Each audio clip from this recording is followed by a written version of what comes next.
Always takes a minute when I hit the button. All right, we're live now. Woo. Yay. All right, everyone. Welcome to Featured Disabled, episode 5. Yuri says, meow. Okay. So Just welcome and sorry. just like we rehearsed. Yes, exactly. So welcome. We have Eric Bailey from the A11yProject. And we didn't really plan anything for today. We're just probably going to chat about some stuff. Yeah. So this is very laid back. Remember that time we chatted for like 2 hours? Yes, that was the last time I had a day off. Yeah. Which yeah, that was really actually very, very fun. I was like, I don't know that anybody would watch that, and then a couple people were like, I watched your entire broadcast, and I was like, okay, Yeah. all right. So tell me more about like how's Features at Disabled been going? Like now that it's a capital T thing. So I think like as a test thing, it's been going pretty well. I've been doing some testing on like what people think of the name and stuff, and I think that like people have reacted well to it, but it's because I want it to be a little bit more inclusive. I'm thinking about bringing it under the umbrella of another project that I'm working on. Go on. So yes. Okay, so I'm working on a project that's about representation. So it's a little bit more broad. And when I started Feature Disabled, I wanted it to be more about representation of like all kinds of people, but from my perspective, where I mostly am coming from a place about, like I came from the corner of accessibility and kind of like grew into more diversity and inclusion. Even though I've been doing social impact and social justice for a long time, I didn't bring it into design until after I stepped into accessibility. So I started this new project during Pride Month called Reflected, thinking about like representation and how people do the art of self-disclosure. And so I'm doing some testing on that and building out the website. I'm exploring no-code websites, which is really fun.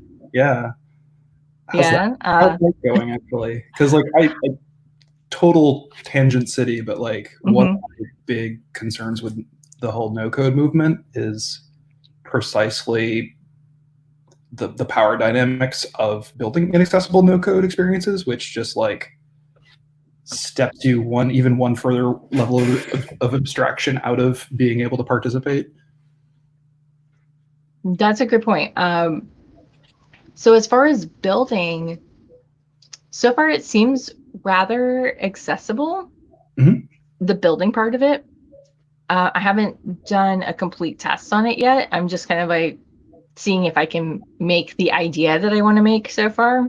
Yeah. But as far as it being accessible to someone that's just visually impaired and not using a screen reader, it is rather accessible. I haven't done screen reader testing on it.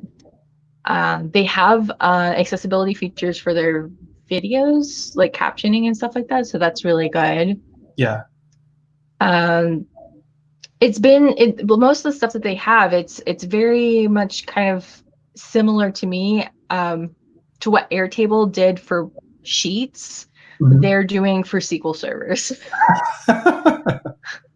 I hate and love that I get that analogy. Yeah, so I think like a lot of us that are now in the user experience and web design space, we know and kind of love hate SQL servers because of WordPress. And I started out doing WordPress for some clients in I guess like 2011 or 12. And it was one of those things where people were like, hey, I found a template that I really like, but yeah. but I don't want it to look like the template. So I need you to change some things to make it look like my brand. And I was like, yes, I will do that for you.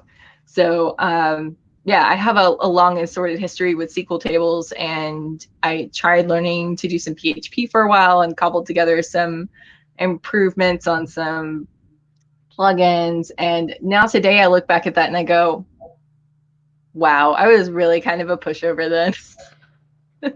Because I was just like, yeah, I'll find a way to make it happen for you.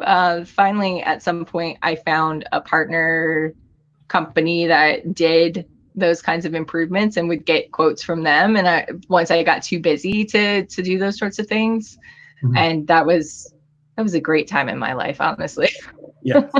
Because I would just be like, okay, I'm gonna work on this quote for you, and then I'd be like, excuse me, please, can I get a quote on this part? And I will put together the quote on this part. And it was really great. But yeah, I think one of the worst times in my life was when I first launched that business, where I was, out there hanging my own shingle, and I was like, now I've got to do this thing with PHP, and I don't really know what I'm doing. And yeah, so it's much easier.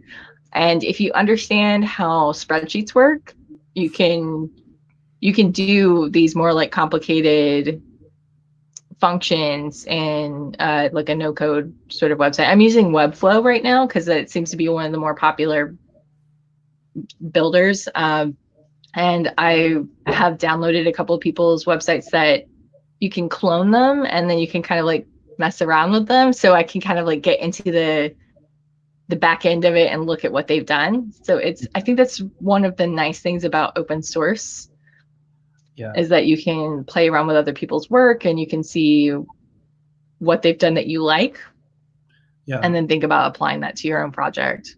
Yeah, I've got a lot of love for Webflow. As somebody who is just like perpetually a cynic, it seems like their CEO is just all in on inclusion. And like, I have a couple friends that work there, and in some communications, it's just like, yeah, no, like, we talk about these things, and like we have uncomfortable conversations, and then we do the work, and then we talk about it. And unfortunately, that's super rare. And then like having top down sign off on that is even more rare, where like, at least on paper, everyone in the company below the person in charge is empowered to take action without fear of retribution, which is huge, huge, huge. So like, frankly, like if they keep this up, I wish them the best. So. Yeah, I was looking at their website for a research project that I was doing recently, and I just started laughing when I got to some of their tenants, and they said something about like living under late stage capitalism is kind of, they said something to the effect of, it's a drag, so we pay you well. And I was like, yeah, I was like, I have never seen a company that has the culture where they just like come out and say stuff like that. So yeah, I was impressed. And also I like that they do the thing where they're like 10% of your time goes to passion projects, because I feel like that's where I gain personally as a creative a lot of energy and ideas, and some of that stuff gets rolled back into my work. So like, I feel like, being a community manager right now, I go out there and I work on these passion projects and I get other people involved with them, and then I'm making connections, and then later that connection becomes like some sort of lead for a project that I'm working on for my company or something like that. So it like, the job that I'm in now, that's a hugely beneficial thing. And I feel like it's not a bad thing to let people work on stuff that they're passionate about. And often in those sorts of jobs, we're not just working like regular hours. Sometimes we're working a little bit over that. Yeah, I mean, even pre-quarantine, like, yeah, it's a good and a bad thing. It's so hard to turn it off. And like, I agree. Like, most things I put out into the world, I've been very pleasantly surprised at how they come back indirectly to benefit me, either in terms of like skills I learn, or more importantly, like people I meet and relationships I form. And like, interviewing some random person you found on Twitter. What? I've actually made like a lot of friends that way. It's how I've got introduced to a lot of people. I think social media has really broken down that barrier of like accessibility and just like to be able to meet people and be able to learn about things and get wind of things that are going on.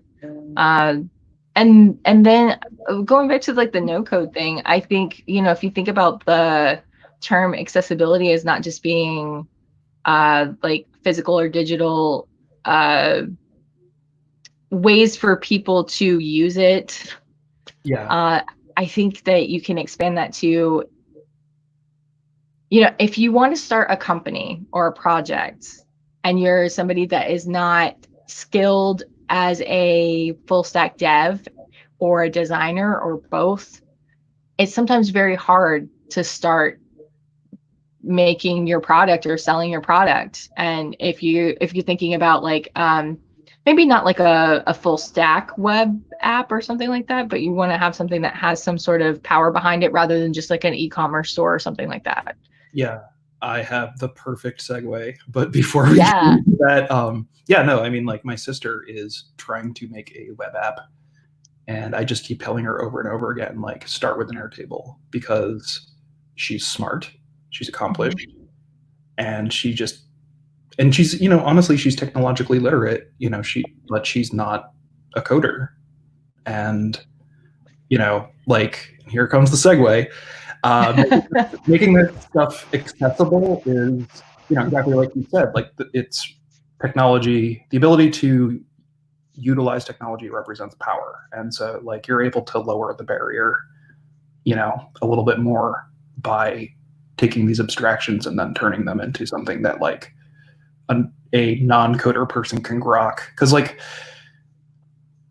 I don't mean to sound dismissive with this, but like a lot of computer science is pretty kind of easy. You just don't know the right mindset or like magic words to unlock it. Like, you know, if I walk up to somebody and say, we got to concatenate this, you know, they're like, what? And I'm like, we have to stick these two things together. And then it's, oh, and like, you know, that's garbage. Have you seen the book 100 Things to Say to Sound Smart in Meetings? I've seen myself in some roundup articles of the like pretend to be smart by not saying anything and sitting back looking thoughtful. Well, so there's this book that I can't remember the author's name now because I'm terrible with recalling those sorts of things. But there's a book that someone has put out called 100 Things to Say to Sound Smart in Meetings, and it's based off of, I think, their Instagram account, where they put out these really nicely designed funny comics. And then they've been doing some like spin-off articles and things. And some of the things to say, like they put out a list of 10 math phrases that you can say. And so they put like the before and after, like here's like the boring version. And that's like, you know, we could A/B test that. And then like the smart version has a math word in it, like we'll like comparative analysis, like yeah, something to that effect. There was a couple of things in there, and I was just like, some of the things I recognized, but I would never think to use that in a meeting because, like, I've like dated a bunch of really nerdy math people, and I've heard them use those phrases, and I've asked what they've meant, or I've found out what they've meant, but I would never think to use that in a meeting. But it's just kind of like, I think it's more jabbing fun at the fact that there's so much jargon out there and it's so specific that if you haven't run across that you just don't know it. And so then it makes you feel like you're not smart. Yeah. But you understand the concept because the thing that they said that's like the boring version is the exact same thing, is just different words. So I think that's also an accessibility problem sometimes, especially on websites, because they're like, hello, let's talk very jargon, and everybody else is like, only 10% of us understand what you're saying. And I'm glad you said that, because like, you know, speaking to my accessibility journey, like so much of it is cognitive, and so much of the industry doesn't focus on cognitive because it's not like a thing you can fix in a computer. And like, or at least this is my perception, but exactly your point, like, predominantly, at least according to the WHO, like cognitive accessibility is the huge, like, overwhelming majority of disability in the global population. And then, like, it's a tough nut to crack. And I guess that's not even good language for it. Like, it's not a problem to be solved. It's a thing to acknowledge and work with. And, like, we just never talk about it. And, like, language and context is huge. Like, I can't count the number of times I've been depressed and tried to, like, read something technical and then just given up. And, like, I can only imagine how that scaffolds out to the whole world, Yeah, I think the way that you're putting a tough nut to crack is more like it's hard to integrate that kind of thinking in, especially for people that have never experienced that sort of barrier before. Yeah. And that's kind of like what my story is about, right? Like, I had never experienced any sort of barrier besides like an invisible illness before. So I'd experienced like medical barriers. I'd experienced a lot of stuff with like access to care, but I never experienced a barrier that caused me to have trouble accessing digital or physical spaces. Mm-hmm. And then once I experienced that, it was like, oh my gosh, like now I just see everything going forward in a completely different way. And most people don't have the opportunity to experience that until they get much later in life, in 50s, 60s, 70s, because they don't really have the same experience with their bodies. And then some people, have it much younger and they're used to workarounds in the world not being made for them. And maybe they don't think that they should be accommodated because they're just used to the world not working for them. Yeah, it's tricky for sure. And it's like, it's also eye-opening. And it's one of those things, like, the more I learn about, I don't know, candidly, like the human aspect of this, the more, like, thankful I am that people are present in these spaces, like, especially, my online friends, where it's like, it is fucking work. Sorry, I don't know if I can swear, but yeah, no, you're totally allowed to swear. Yeah. If Joe's on again, Joe swears a lot. So it is work. It is a tremendous amount of work to exist in the world when you are disabled, and, like, the fact that you're present in these channels, I'm trying to be more cognizant of it. And it's like one of those things where it's like, I'm delighted you're there and I'm delighted you're sharing your experiences. Thank you. But also, like, I want to engage with you as a person and a disabled person, and not, like, trivialize or also just kind of, like, unnecessarily focus on that. So it's just like trying to be friendly with somebody as they are, and, like, but also understanding what it takes to be present there. No, I understand that. And it's kind of like, we don't want to put the burden on Black people, other people of color, people that are LGBTQ to do all of the educating and the work, the activism for change, because, like, that is just like a huge burden to put on people.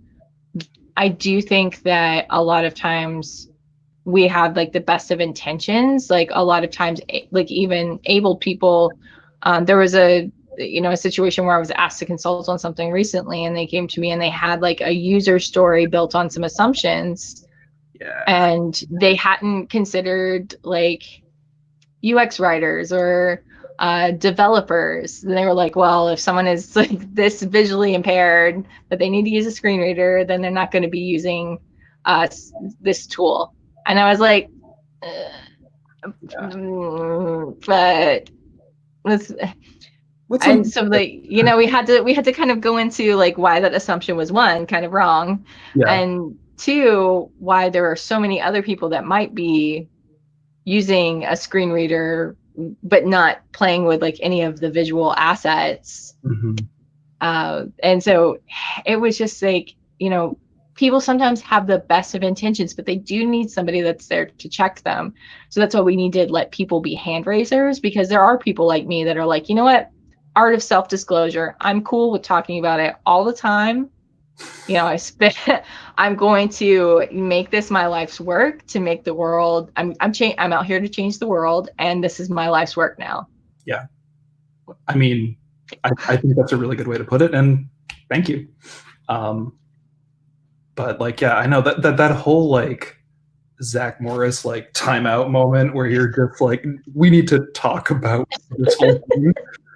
It's just like, I've had a couple of those conversations, and it's awkward as hell, but necessary. But it's also like, because I'm kind of the accessibility guy at work, so it's just like I'm a proxy version of that sometimes, and like it makes me feel weird because like what I've really come around to is the notion of representation, and why is it me, and why am I here, and what barriers exist that there isn't, like a blind developer present, or why aren't we consulting with people who are charging money to give their experience, and like rightly so, because there are so many employment barriers that like capitalizing on your disability to bring everybody up. Yes, please let me throw as much money as I can at you, because like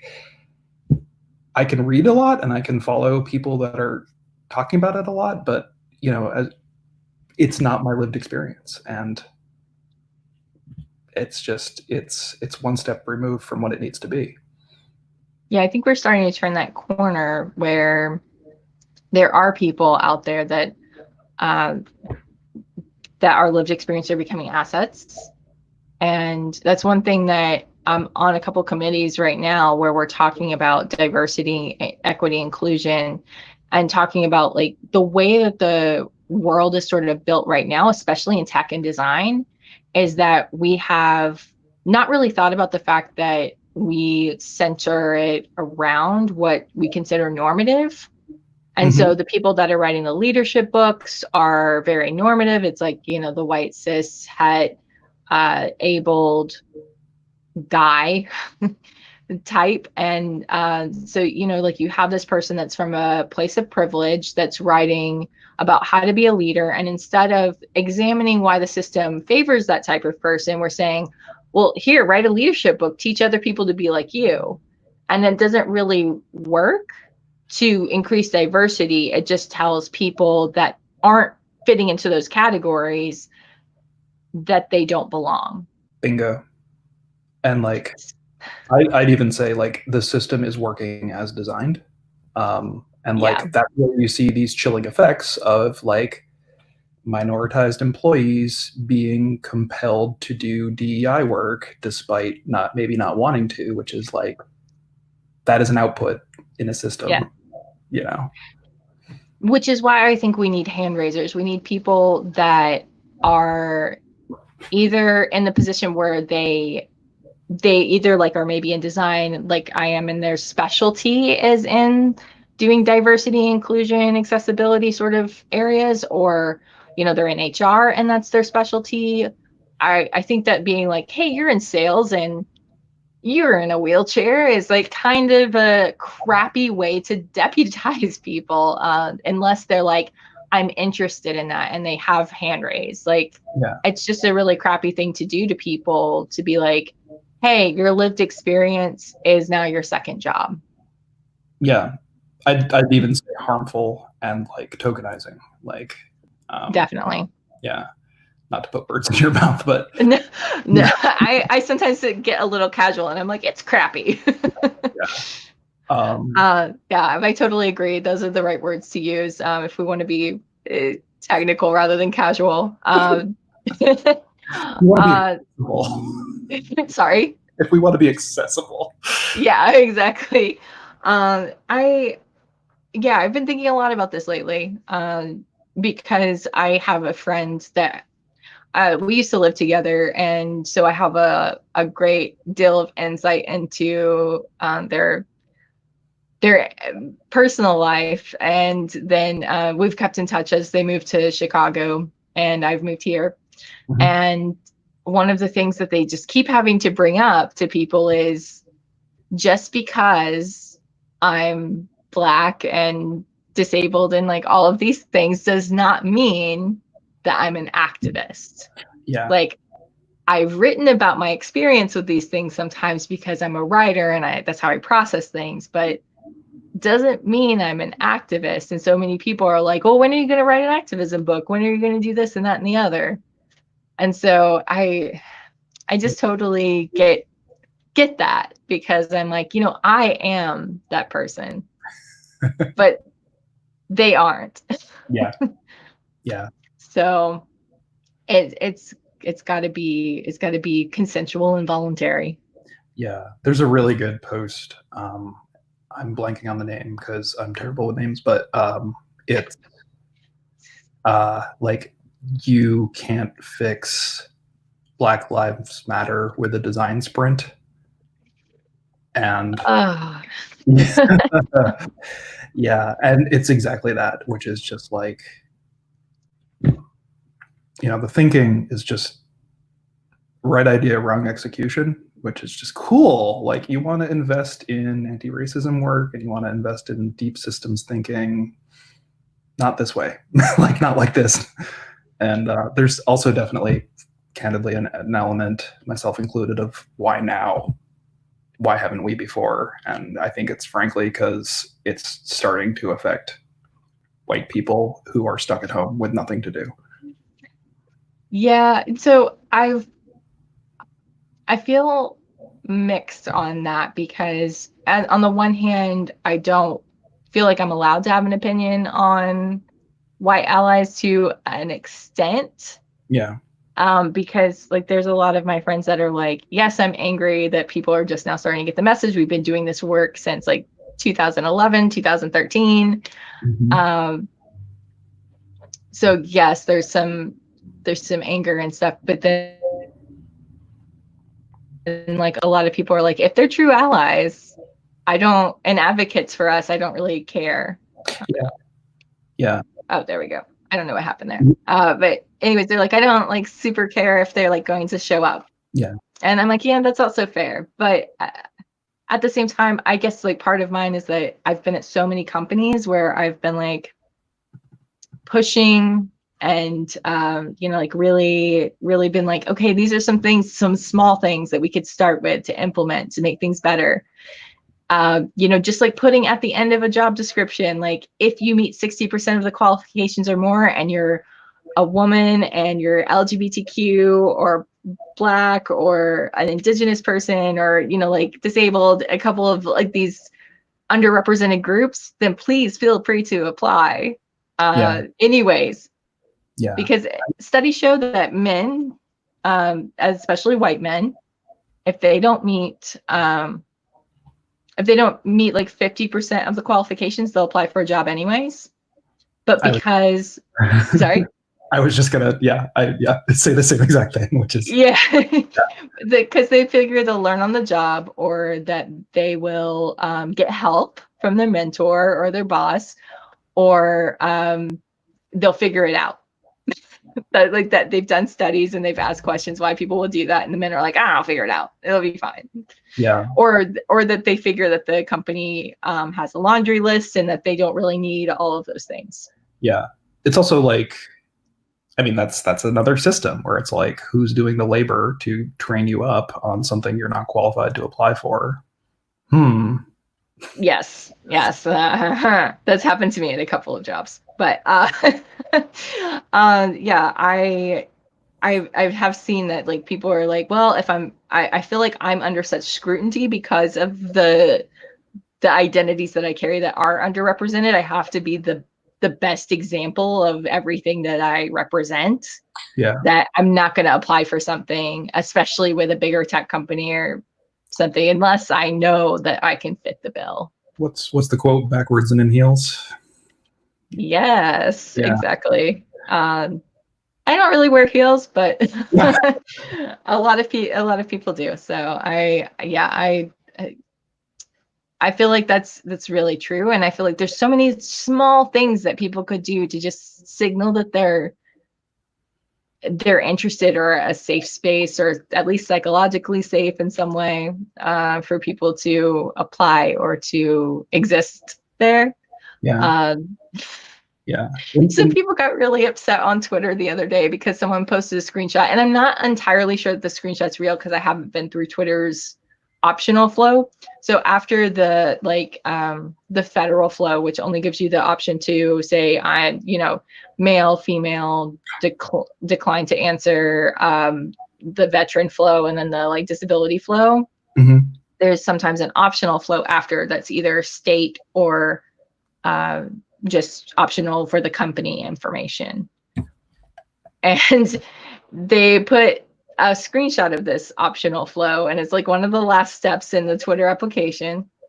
And it said gender identity, and it had a drop down, and it said transgender, gender nonconforming. I'm neither transgender nor gender nonconforming. Decline to answer. Yeah. And people were really upset about this, saying that Twitter was genderist, not giving people a chance to say that they were male or female. And I was like, I don't know that you understand, one, where this is in the user experience flow, and two, this is totally optional. You don't have to go through this part. Yeah. It's 100% optional. And they're so upset that something doesn't apply to them. Yep. Yep. The first time in their life this ever happened. Yeah. And I think we kind of talked about this last time, where it's it's not about you. When you fill out this gender field, you're just empowering a really crappy algorithm to figure out if it's trying to sell you expensive watches or baby clothes. It feeds into a system that's just crappy.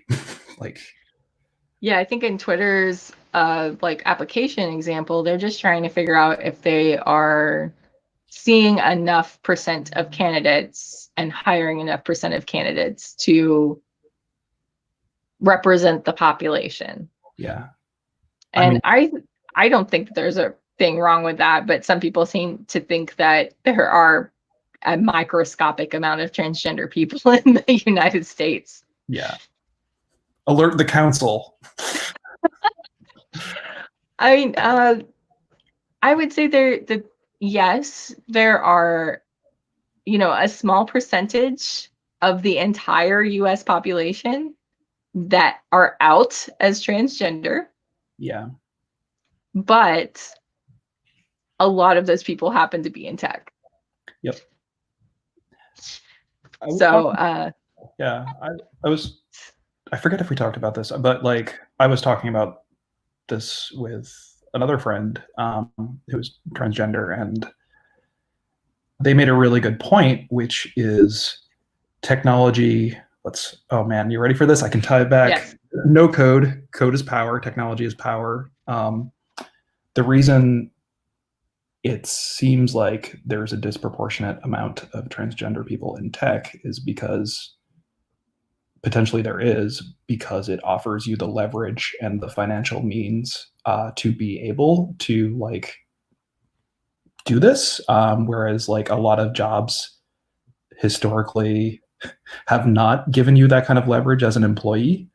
And then also turns out people that are good at operating technology are good at being vocal in social channels that other tech people are plugged into. So there's a bit of a network effect going on there where,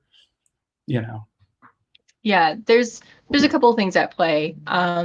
We generally tend to take jobs where we can either be praised for being very out there. So LGBTQ people tend to take jobs in showbiz, music, performance, wait staff. People tend to be like to be entertained. So, taking a job in food service it's easy. And also, if you ever get fired, you can just move on to another job really quickly. Yep. So those are some jobs, but I think also being in science or technology, you also find a higher percentage of people that understand reason. And so that also creates a more accepting community And I think a lot of people find that, like they find a home there, and they find people that are like them, and they find people that either don't care, or like that just don't have an opinion on you or your body, or they accept you for who you are because they understand the logic of things. There's not a lot of other careers, I feel like, where reason is so highly like valued. Yeah.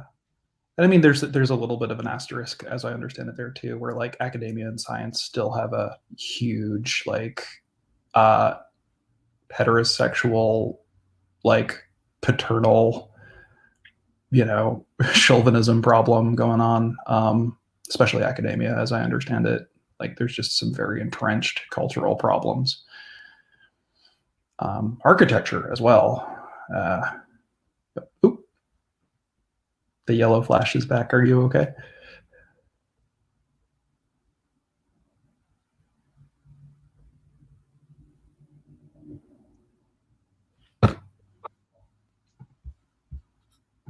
Oh, definitely. Sorry, I think my AirPods disconnected. Oh no. I was like, oh, we don't have sound. Yeah. There we go. That's better. Okay. From my perspective, there's some yellow flashes on the screen and some lag. Yeah, let me just like switch cameras. Okay. That'll make things better. Camera 1, camera 2.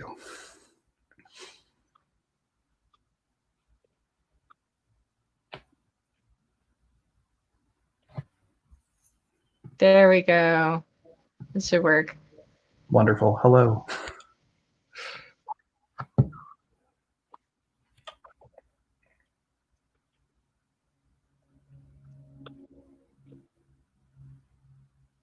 All right, no more yellow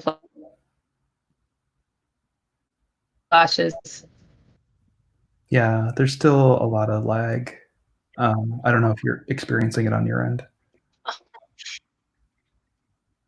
I'm just gonna see if I can close some things. This is the best thing to happen during a live broadcast, right? It wouldn't be a live broadcast without some,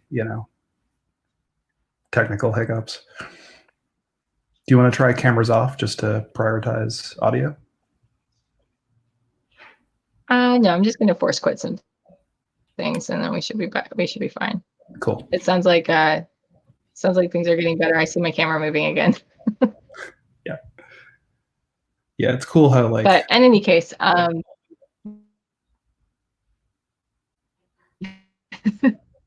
no.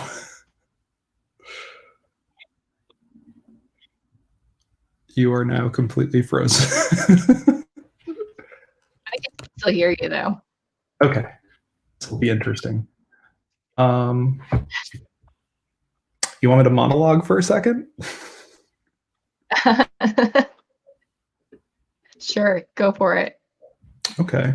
I guess to kind of tie it back to the A11y project, that's one thing that we are definitely trying to do, which is shift it away from, not away from, but like, I feel we've got a good coverage of accessibility from a digital, web perspective, especially. And like, I want to increase the representation. I want to increase the inclusivity, and then like, do the work.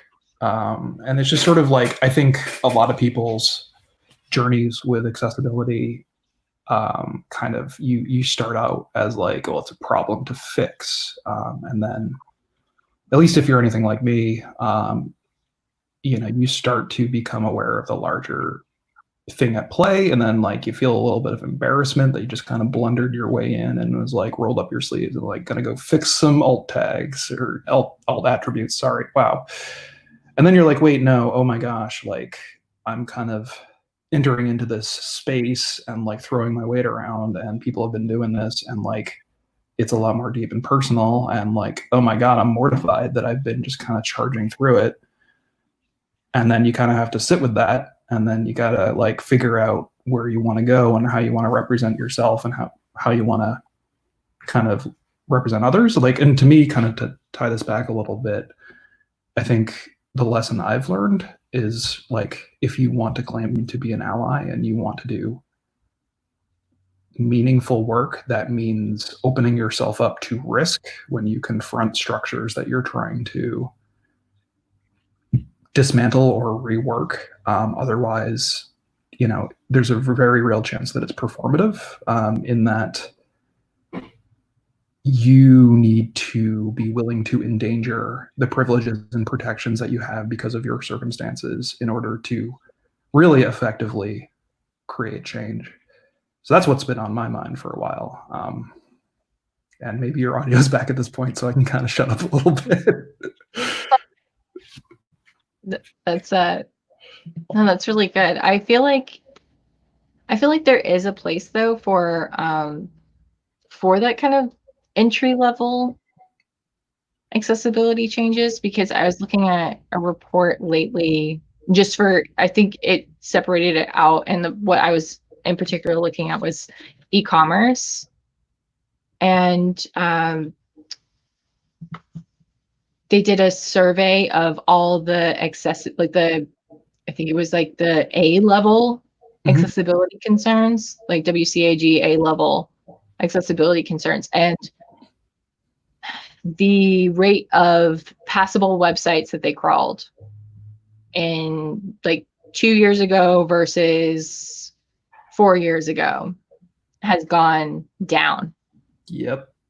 So like it was something like 78% in like 2016, and now it's like 54% or something past. I mean, it's different numbers for different items, but like alt text, having contrasting links, having appropriate contrast on all of their swatches and colors and things like that. I mean, it was just like this stuff that you think is just so basic, like accessibility 101, and they're just like, yeah, like almost half of e-commerce does not have that.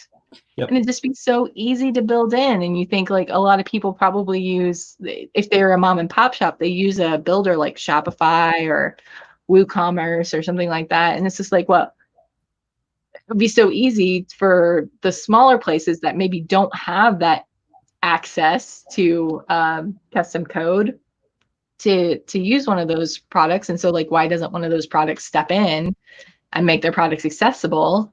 And then for bigger e-commerce places, they do have access to custom code. So why are they, it's like, why you do this? Yeah, I think like, let's talk about systems again. You type create React app, and you are now committed to a inaccessible experience out of the box that requires deep technical knowledge to fix, much less become aware of. And so like one of the things, and like it's the same problem as the no code movement, where it's like the defaults that you're presented become the new normal. And so like the same way you're wrangling with your Shopify app to get it running and like get your inventory on there is the same way you're wrangling React hooks to get the thing to navigate. And the focus is not on these concerns because you're burning all your time and energy on like, I don't want to say busy work because it's not. It's just the defaults that you're presented move you one level of abstraction away from accessibility. And I'm kind of cynical here, where I feel that like the reason that WCAG failures are going up is because the more we kind of industrialize the web as a platform, the more we stress what industrialization wants, and the more that we push out what we as people that have been doing this for a while consider the basics. So like boot camps are not teaching semantic markup. They're teaching you skills to get a job. And that's very hard to be mad at because like tech represents privilege. So like if you want to be upwardly economically mobile, because your life sucks and you're trying to break the cycle of poverty, am I going to be mad at you for not knowing what an alt attribute is? I mean, yes, but no, because it's a whole other problem set, and it sucks. Like, it's tech is privilege, and it trickles down. Yeah, I absolutely agree with that. Tech is a privilege, and that's like one of the things that we're seeing right now with COVID, right? Is that a lot of us that work in tech have the privilege to then say, like, I still have a job. Like, I'm not downplaying the number of people that have been laid off in this time and have found themselves without a job, especially like in the design industry. But there are a lot of people, much more than like in any other industry, that have found themselves given a laptop and sent to work from home. Yep. Not that that's easy, especially if you have a family to take care of, especially if you have, like kids that you're trying to homeschool. There's not an easy answer to any of these situations. It's like, it's not easy if you work remotely already either, because now we're, like in a lockdown situation. So we're not really working from home. We're working from quarantine or lockdown or whatever you want to call it. Yeah. So there's not really an easy situation, but I think that, I was watching a show recently, and they were talking about how we're like on the cusp of now a homelessness crisis. There's a privilege in not being on the cusp of homelessness right now, on top of like all the other things that we're going through. So like, while I'm not downplaying any of the stuff that any of us are going through, we have to acknowledge that there is a lot of privilege there with not being just like, wow, I haven't gotten anything but a stimulus check in 4 months or so. And unemployment's been backed up for months. Like, my roommate had a back injury before they started shutting everything down, I think in February. So she wasn't able to work for a couple weeks before I think it was like the last couple months of February, and then the last couple of weeks of February, and then a couple of weeks in March before her work shut down. And they said, you can be furloughed, and then we'll like recall you when we open back up. And so she took that, but while they're on furlough, all the employees can draw unemployment. And it has taken so long for her to get her first unemployment check. Yep. Because everybody's just so backed up, because like our system for unemployment, even in New York, is just, it's not made to handle this amount of people, because we don't have automation. We don't have a lot of things that we could really use to handle the situation. That I think I saw something on people still coding it on like Cobalt. Yep. And I was just like, oh, that's so ancient. Like, I don't think I've heard about Cobalt since like my dad was talking to me about computers when we were building my first PC. Like, that's the last time I heard about Cobalt in the wild. For that, it's one of those things where it's like, yeah, it's running on COBOL, but like, can you name something you've made that has ran, without just completely self-destructing that's lasted more than a year? Like, I'm not saying we couldn't modernize these systems. It's just like, that's... Oh, yeah, no, it's just the thought that we don't have people that can, because we're stuck with a system that is on this very old language, and we don't have people that are actively like maintaining it. Yeah. That's what we're seeing now, is that it can't hold more than like this stopgap. So we've got this like cap on it, and once you go over, they're like, oh, sorry, the venue's full. Yeah, it's interesting. My friend's husband actually attended a private code boot camp to learn COBOL for a bank, because the bank realized that everybody that knew it retired, so they had to train up.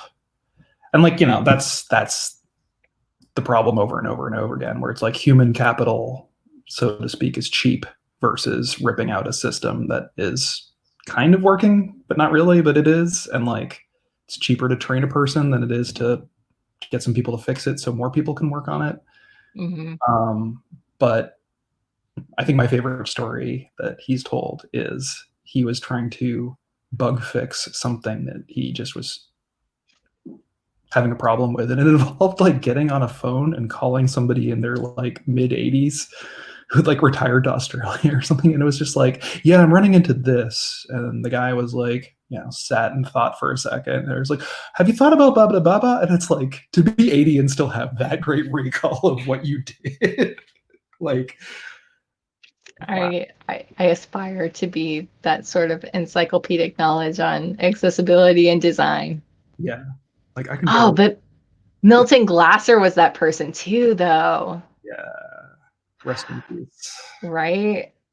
That's one of the things that I wanted to do was take his class when I moved to New York, and I just like never managed to do it. And then he stopped having them because I guess his health wasn't doing as well, or he wasn't. I mean, he was in his 80s. Like Yeah, I guess he could have also been like, I'm tired. I'm done teaching. yeah, But yeah, I kind of regret not doing that now. yeah. Have you thought about teaching? I have. I actually have been offered two different jobs in the past with some of the boot camps, and I just kind of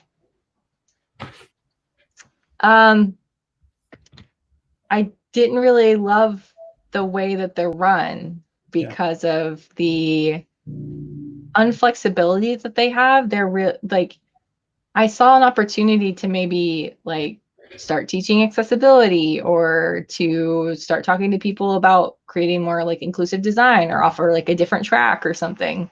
mm-hmm. And they were like, "Oh, you don't have to worry about that. Here is your pre-prepared lesson plans. You can make new slides though." And I was like, "Huh. Why does inclusion have to be a separate track? Why don't we teach Well, computer science majors ethics? Like, hmm. yeah, it just like kind of hit me as like a we are looking for people to put butts. We're putting butts in seats in the classroom and also like in the teacher's chair." Yeah, And I was like, I guess like I have reached the required number of Fortune 500 clients that I can now supervise a classroom and tell them that I know what I'm talking about. yeah, And that was kind of the deal. They're not looking at like what my passions and specialties are. And so I'm getting my master's degree now, and I think that maybe after that I might be able to find maybe a new program that's starting, because like the program that I'm going through for my master's is not very old. Like it's at MICA, Maryland Institute College of Art, mm-hmm. and it's not super old. They're still going through a lot of changes. I I don't know that it's like it's really more for people that are looking to switch careers. It's not as much a deep dive. Yeah, So I've learned some things, but at the same time I've been like I'm hoping that the next half of it is like a little more of a deep dive, because I don't want it just for the piece of paper. yeah, So, but I'll have a master's degree then, and I can teach at most universities. And so either it will be interesting to go to a school that doesn't have a program and offer like another major, mm-hmm. like say I'll teach classes and you know like this is what I do. I do UX and I teach classes in UX, and now you have another major that you can offer. They can get like a BFA in UX, which would be cool. Yeah, Or computer science and UX. Like I don't know. yeah. So It's I think that that would be a cool option. So I've thought about it. I love working with people that are new to the field, and I love their enthusiasm. So yeah. I yeah, like it's interesting that like I've seen people that are majoring in inclusive design, and I was like, where were you when I was in school? um, like, but also like I think, you know, with respect to the boot camp stuff, like I think design and especially development should be treated like trade jobs. Like Oh yeah. a lot of what we do is analogous to like pipe fitting or electrical work, and like we just have this like really unfortunate sense of individualism that like really just, I don't know where it came from, but like you know, it's just, it's like on the job experience, like apprenticeships would be so much better than like diploma mills, at least in my opinion. And like there are some structural problems with like, you know, the apprenticeship model, don't get me wrong, but like it cracks that, or it solves that problem of like getting experience to get work, you know, the bartender's dilemma, get experience to get work, so you work to get Mm-hmm. experience, kind of thing. And it's relevant Yeah. because it's on the job. Yeah. So the problem that I've seen with going to school for UX in general from any program is that oftentimes people are doing other jobs at the same time. So this is not their primary focus. Yeah. And so what that leads to is this kind of like group work thing where you're like, oh, okay, well, we're surveying 5 users and some of them are from our class. And so you're not really getting the actual experience of working with a client. You're like, I did this report on Redfin and I pretended I was doing this user study for them, but it's not really like a complete idea of what it's like to work with developers. It's not an idea of what it's like to work with the actual client. Yeah. It's just like completely different. I feel like it's a good opportunity to make yourself learn to work with the tools, which I feel like boot camps are great for. Like boot camps are great at getting you to go through the process a couple of times and to think about how to use the tool and how to use it in maybe some innovative ways, and like to get exposure to different kinds of tools. Yeah. But I feel like if people are like, well, I just graduated from a boot camp and this is all like the critical thinking experience or on the job experience that I have, then and I'm ready to be a junior UX designer, I'm like, huh,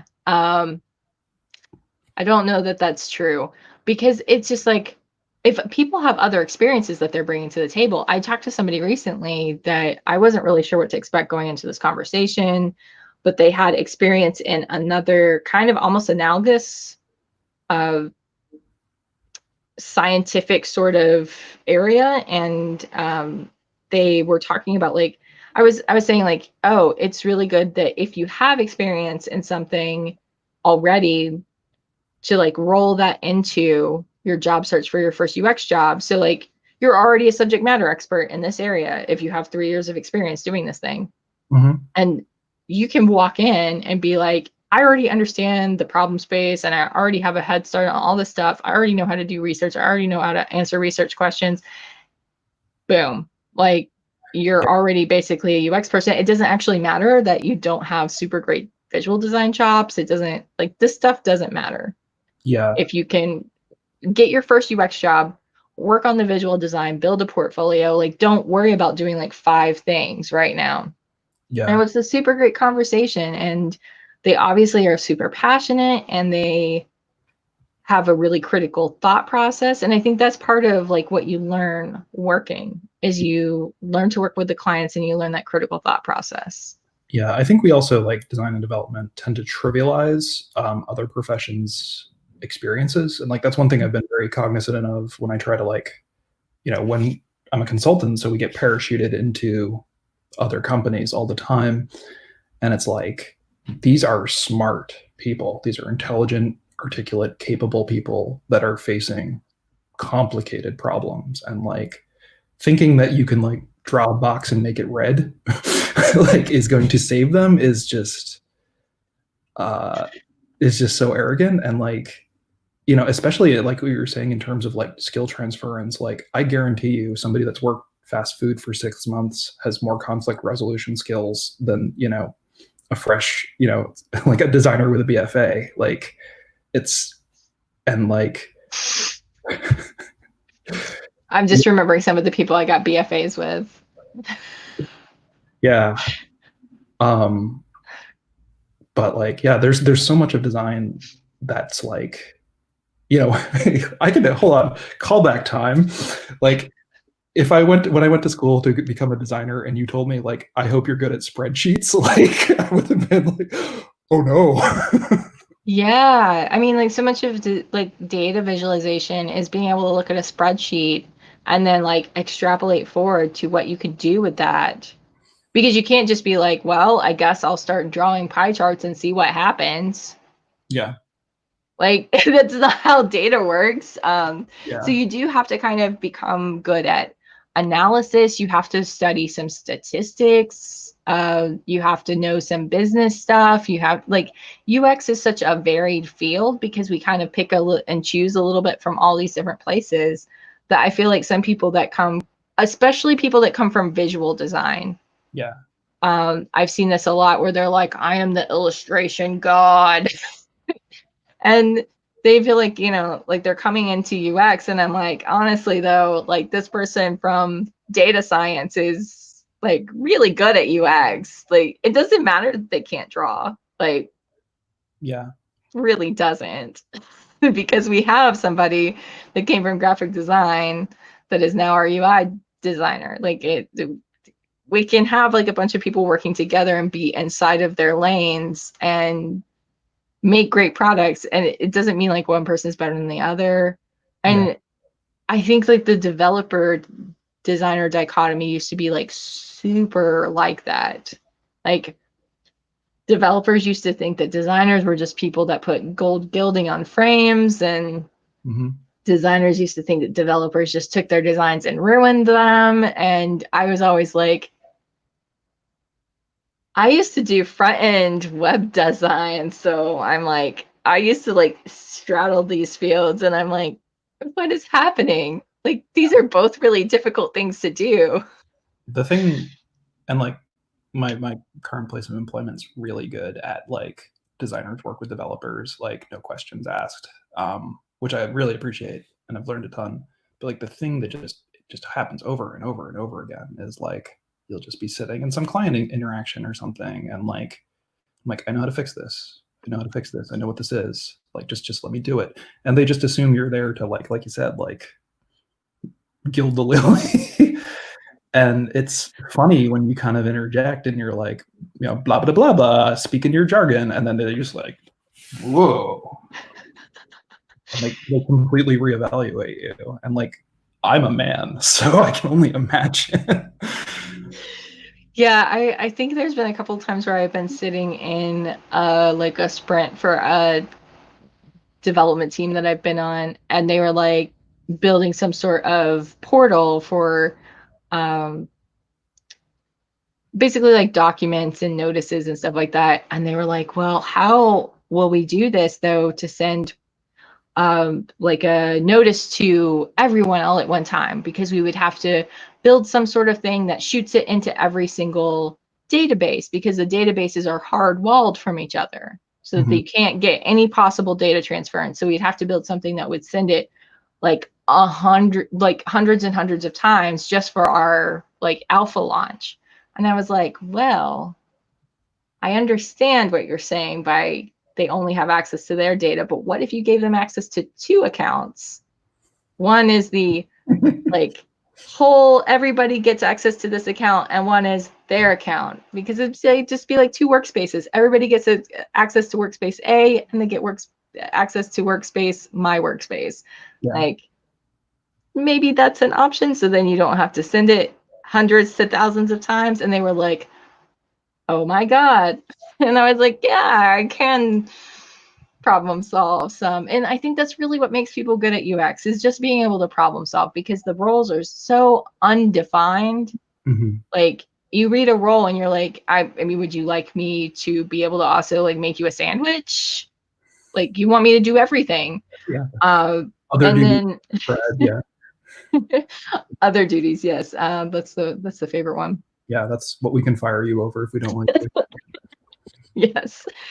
And so I feel like, it's so undefined, and it really depends on who else is on the team, and things shift all the time because like you lose another team member and then they're like, can you pick up making icons? And you're like, sure, yeah, why not? Yeah. And it's like that thing with the PHP, they're like, well, we need this done and we Yeah. have you. Yeah. So Yeah. And I like, guess I'm still kind of a pushover.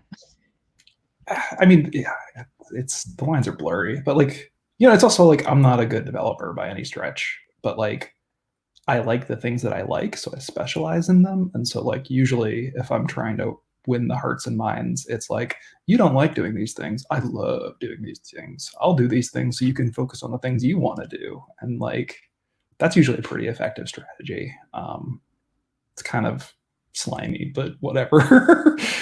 um, but like I completely agree with your point. Like I think the best UX designers are probably, if not ex statisticians, they're accidentally become statisticians the way a lot of people that do data entry are accidentally computer science majors. like um but like it scares me. It scares me that a lot of UX designers wade into statistical analysis, myself included, and don't have a rigorous statistics background. And like I know enough to know I don't know a lot, but like start proclaiming things as objective truths from the data when it's like you are playing with fire. Yes. Yes. There was somebody that started trying to prove that like something with some data about gender one time, and I was like, hey, so actually this is I forget what bias it is. Is it Simpson's data bias? I Oh, think that's what it is. yeah. And I was like, actually, so this is Simpson's data bias, because if you group all the data together in one pile, then you start seeing like, like a parabolas kind of thing going on. But if you actually, ooh, hello, what was that? That was my cat. Sorry. That's fine. But if you do it like this, then it's actually not like that. And here's a data scientist that agrees. So Hello. yeah, here's a biologist and a data scientist that got together and like basically proved that gender is a spectrum because of the data. And they were like, oh, and I was like, yeah. Yeah. Thanks for making me do So work.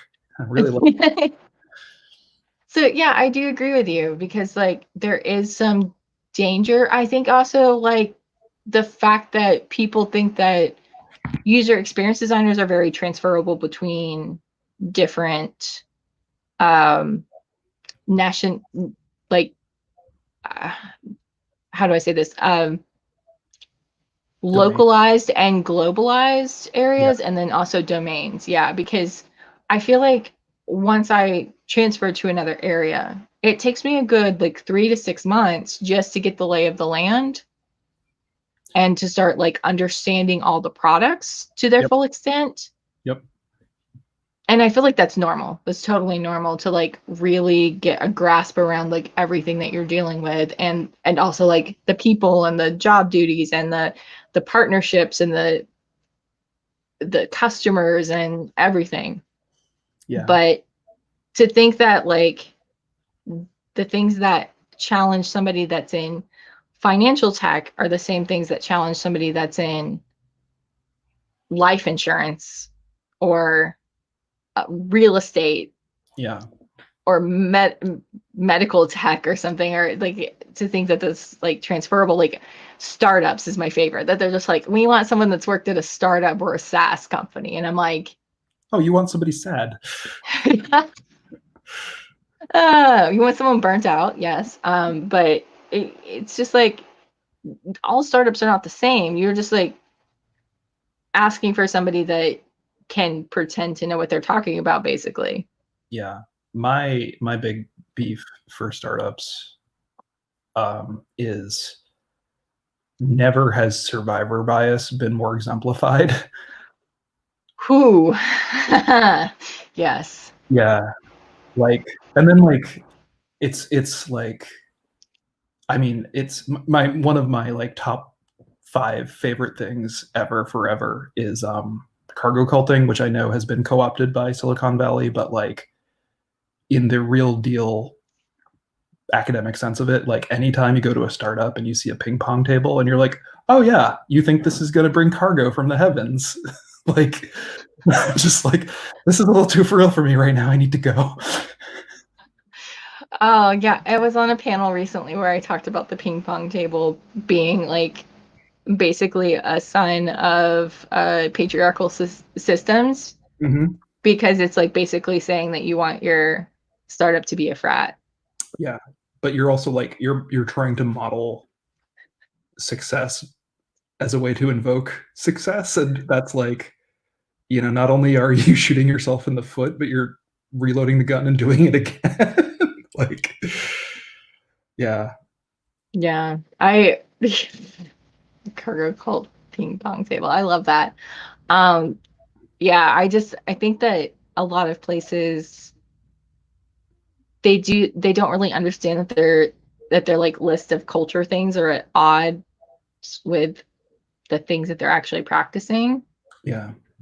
So they're like, yes, we're very concerned with diversity, but all the things that we provide as benefits and all the things that we provide as like company activities and all the things that we do in general, Yeah. they're not accessible to everyone, and they're not interesting to everyone, and they reinforce the culture of, like the cis hat white patriarchy.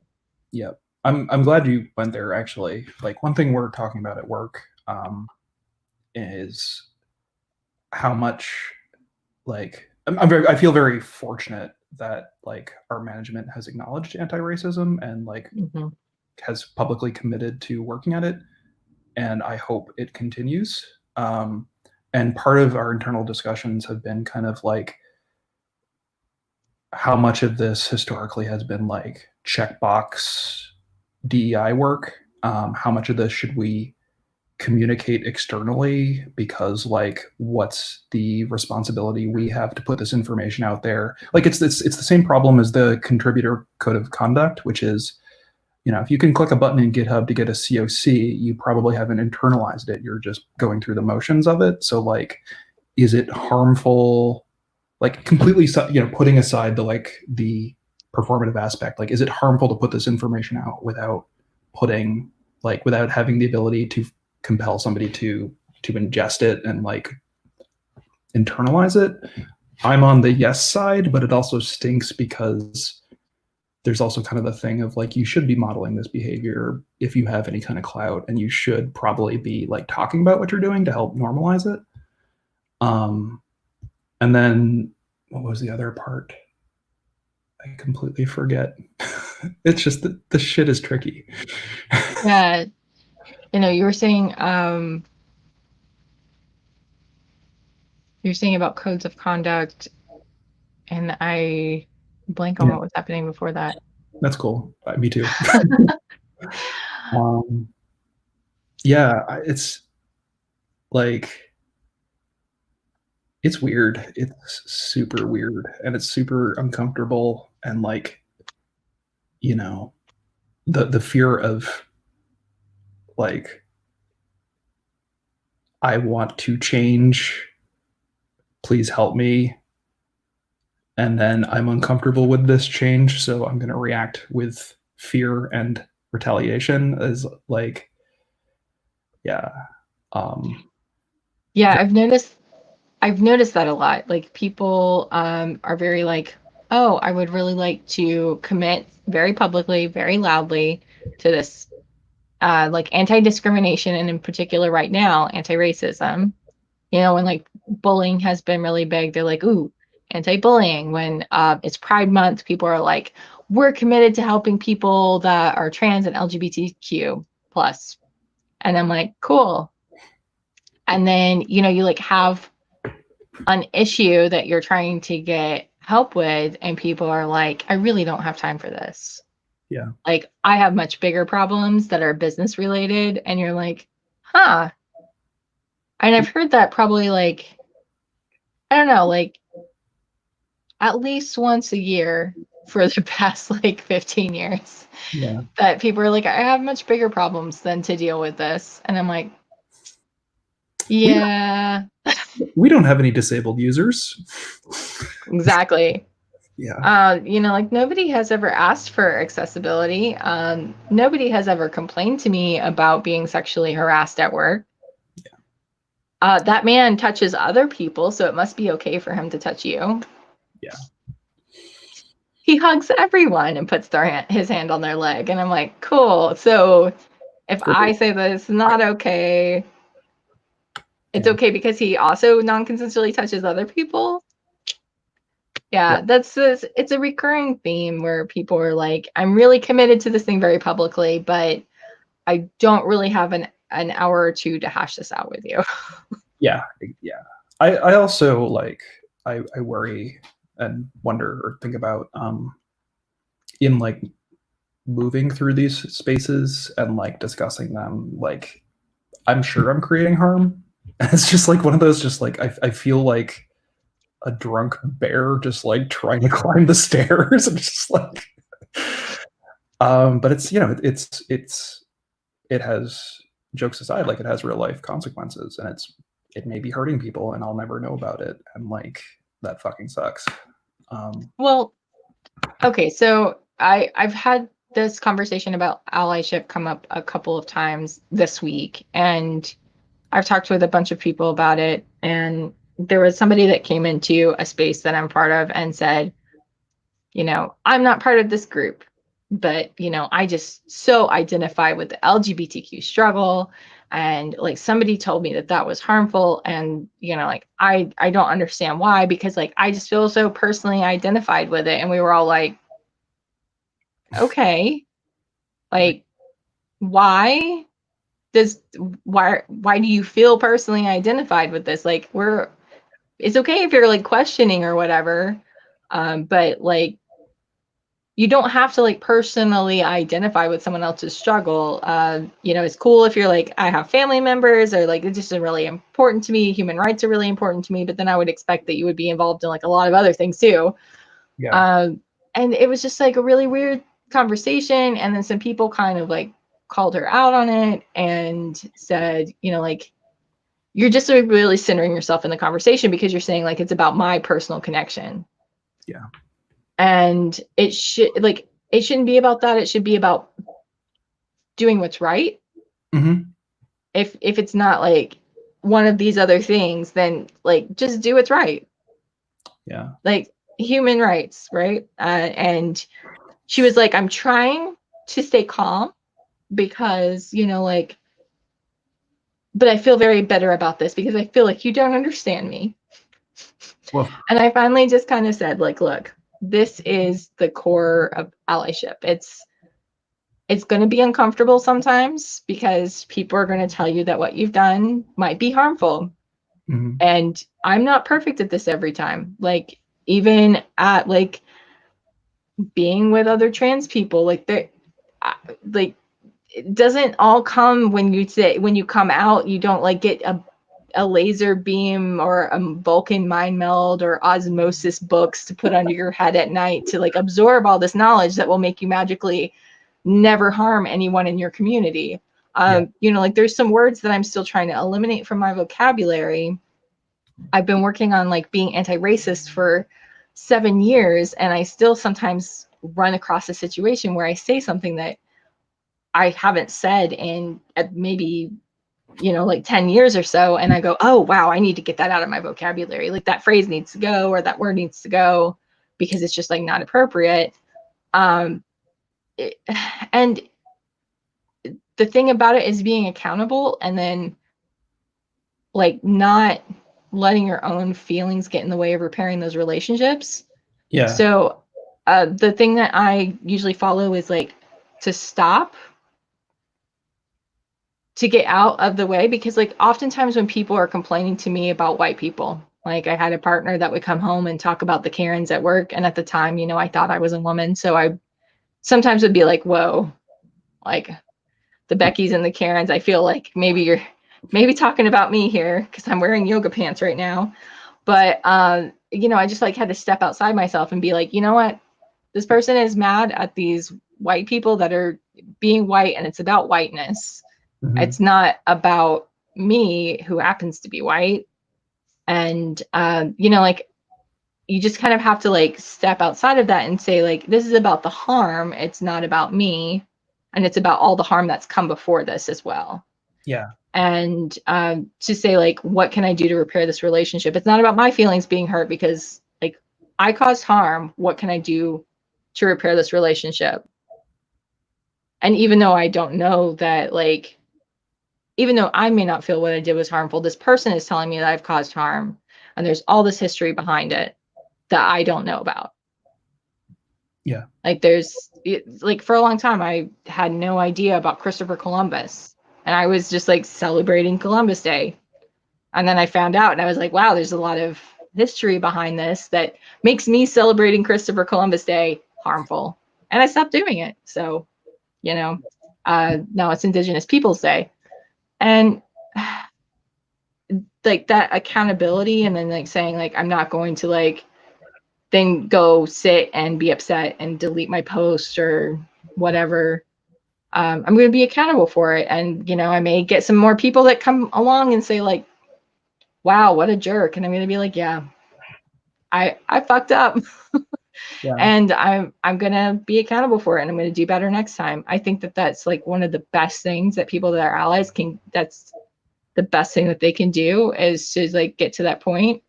And then if it's an appropriate situation, to just like go an extra step and go out of your way to make that person feel comfortable. So like, when it comes to like menstruation items, I one time fucked up and called them feminine products, which they aren't. They're not feminine at all. They're just Products. pieces of paper for menstruation. Mhm.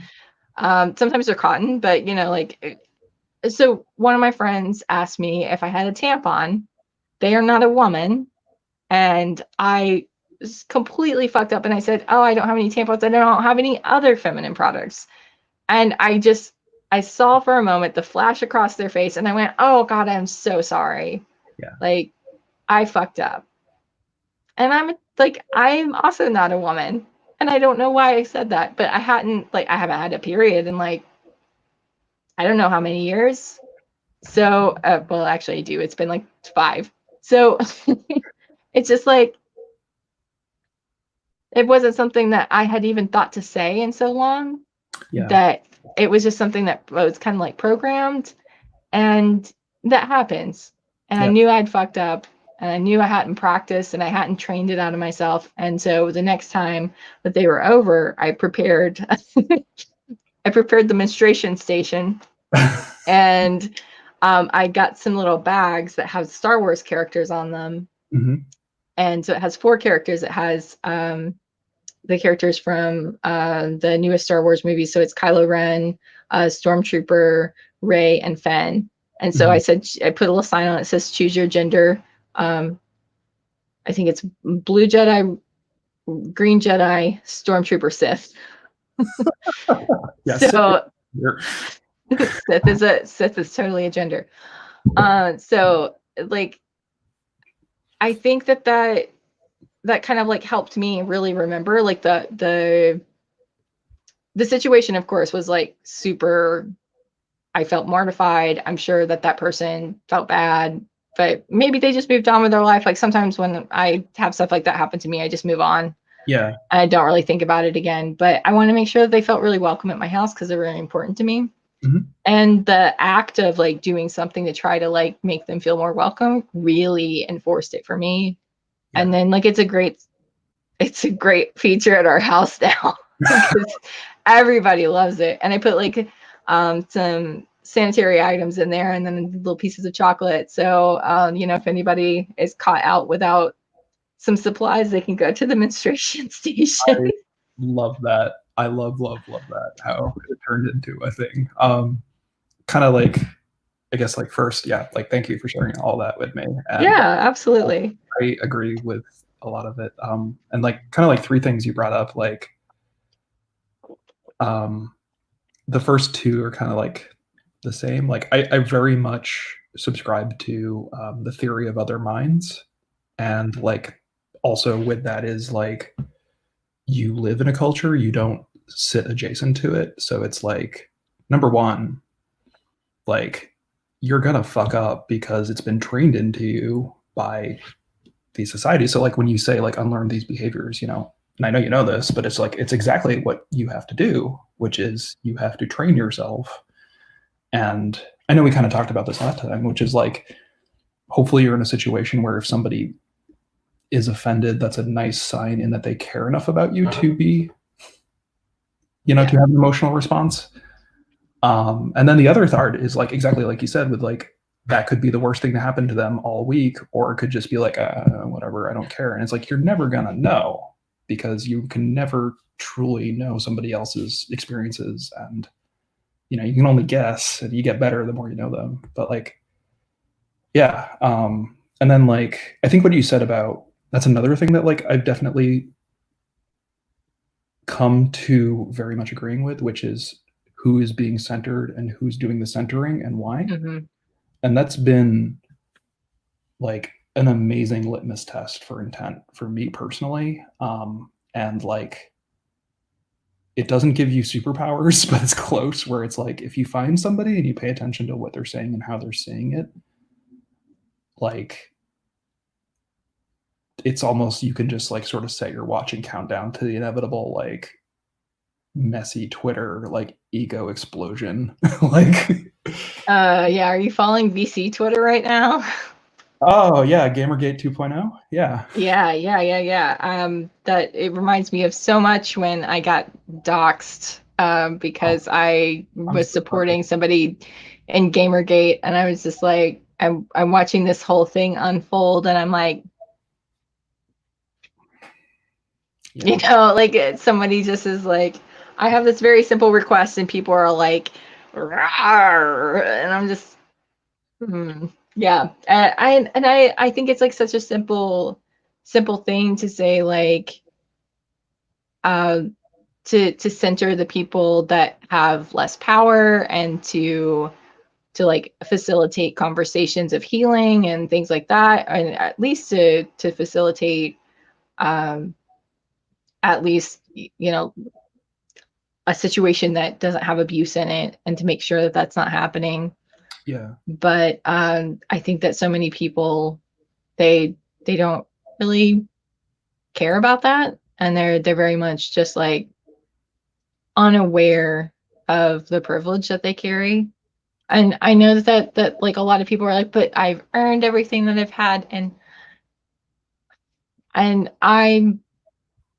know that that's true. You like everybody works for what they have, but you know the way that, you know, if you're listening and you don't know how privilege works, the way that privilege works is that you are not held back by the color of your skin or your gender or something like that. It's like you're starting from the base. You're not starting from behind the finish line. Yeah. And a lot of times there are people that start way behind the finish line because they have multiple things that people see as non-normative or non-desirable, or on the bottom of some sort of power Or dynamic. Yeah. sometimes on the racetrack, there's a guy with a baseball bat who's gonna try that's to kneecap you Yeah. while you're trying to get to the finish line. Yeah. Yeah. And in these kind of situations, it's like, it's kind of like a privilege is a check you always know is coming. Yeah. It's a check that you can count on in cash and that you don't realize that other people don't have. And, you know, I just like, I look at that and I go, a lot of people have never had this sort of thing happen to them where they've been fired for a job, and like somebody uses words which you know are kind of like dog whistles, Mm-hmm. or they've said like, you know, I didn't like you talking too much in that meeting, and you're like, I said two words. I was talking with somebody recently, and we were discussing like a meeting that we were in, and I was like, wow, like I feel like I really got talked over in that meeting. And we were just like, talking about it, and she was saying, yeah, I often feel talked over in these meetings. And I said, I wonder if the white dudes that run these meetings have ever tried just having like one day a month or a year even where they don't speak in group meetings. That would just, I think it would be an amazing opportunity for them to understand what it's like to be on the other side, because I feel like sometimes I have to kind of like in group situations, like one-on-one situations like this, I feel like I get equal or a lot of airtime. But I feel like in group situations, I really have to fight for finishing, starting, getting a complete thought out sometimes. A thing I've noticed with now that everything is a virtual meeting and like conversational dynamics are very difficult already, but like I've been kind of, and I haven't been quantifying it, but just paying attention to when somebody goes, in a meeting to say something, how many times they're just completely steamrolled, and then comparing how they're, if they're femme presenting or masculine presenting, and like, guess what? Yeah, or if two people start talking at the same time and the meeting leader calls on one of them. Yeah, it's definitely a challenge that, and people like think about like they go like, oh, like we want to hire based on people's resumes. And we want to hire based on like their job experience and the projects that they've worked on, and like how prestigious they like the staff, blah blah blah. Hiring based on experience, etc. But they don't realize that that sort of thing plays into it. Yeah, we only hire qualified applicants. Exactly. And they don't realize that qualification like plays into it, that people have all these perceptions of you and your work based on like the likability bias. Culture fit. Yep. Yeah, and then there's the likability bias of when like somebody that's femme presenting or just like a non-man in general, or somebody that they perceive as less masculine, takes charge, they're bossy and hard to work with. And when it's like a guy, they're like take charge and very initiative driven and things like that. So there's tons of examples of these double standards, and I feel like we could talk about those for a long time. But I think that the thing that people aren't really considering at this moment when they're thinking about, I want to change how my company does hiring, I want to take this big diversity push, is they're not considering how, one, we don't leave space for people with disabilities to have a seat at the table to talk. And we also push out people because of this likability factor, because they're not qualified applicants, because they don't ever get the space to be mentored or to rise up or to take on exciting, visible projects because people are talking over them or they're just not considered. Yeah.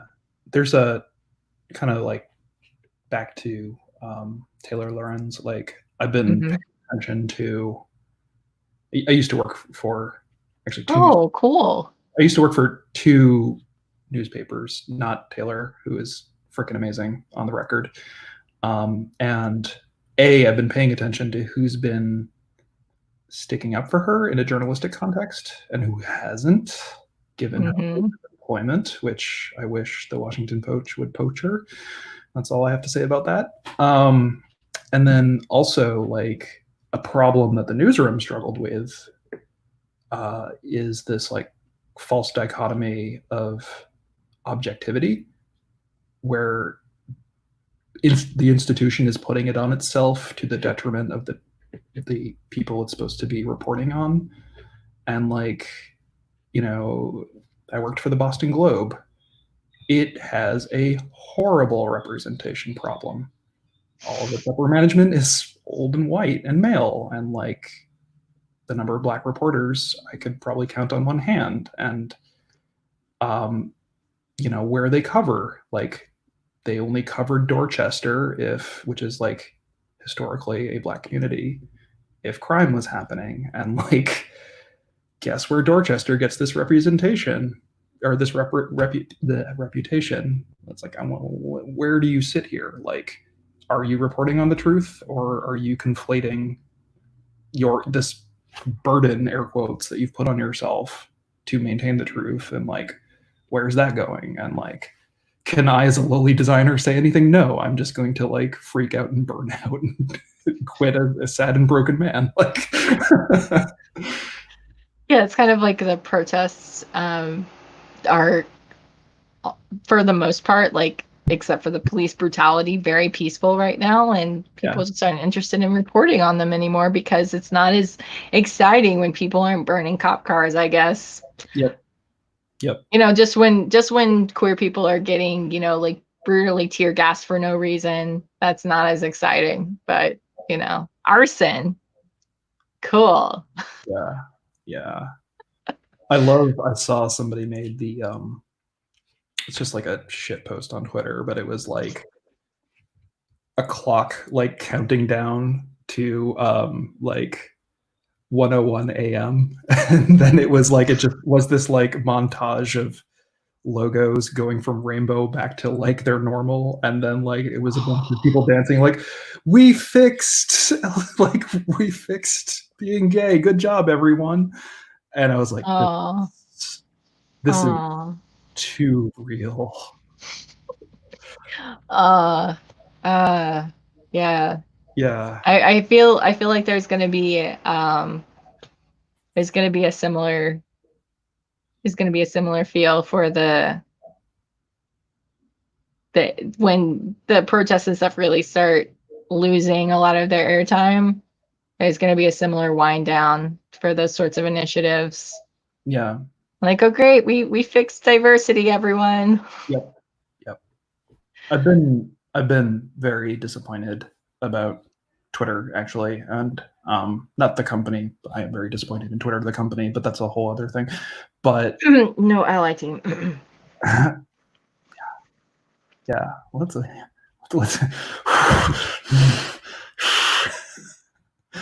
um just how quickly like the conversation has moved on before we move on to no ally team. I don't know. It's also we're at like 1 hour 40. Are you good Yeah. with time, or I want to be respectful to you? Oh yeah, I don't have something till, like, I think, wait, no, I don't have anything today. Nice. um Always suspected, sad and mad to see it confirmed that Twitter had no ally team, has. Hmm. Um, and there's some really complicated intersectional problems going on with how that shook out. And I don't necessarily feel equipped to talk about them, but I've basically been disappointed on every side. Yeah, I've been talking especially a lot about the intersection of accessibility and disability activism and police brutality and Black rights, because uh, there's a lot of numbers published on, like, how many people are detained or arrested by the police, and some of the numbers are really overlapping, like how many people have a mental or physical disability that are detained or arrested by the police. It's like 50%. Yep. And then, like, the number of Black people within that demographic is just huge. Yeah. And like, how much of this is environmental disability, in that life is a pressure cooker for you? The thing that like got me to lock my phone and just kind of walk outside and look at plants for a little bit was um, comparing ADHD diagnoses between white and Black communities.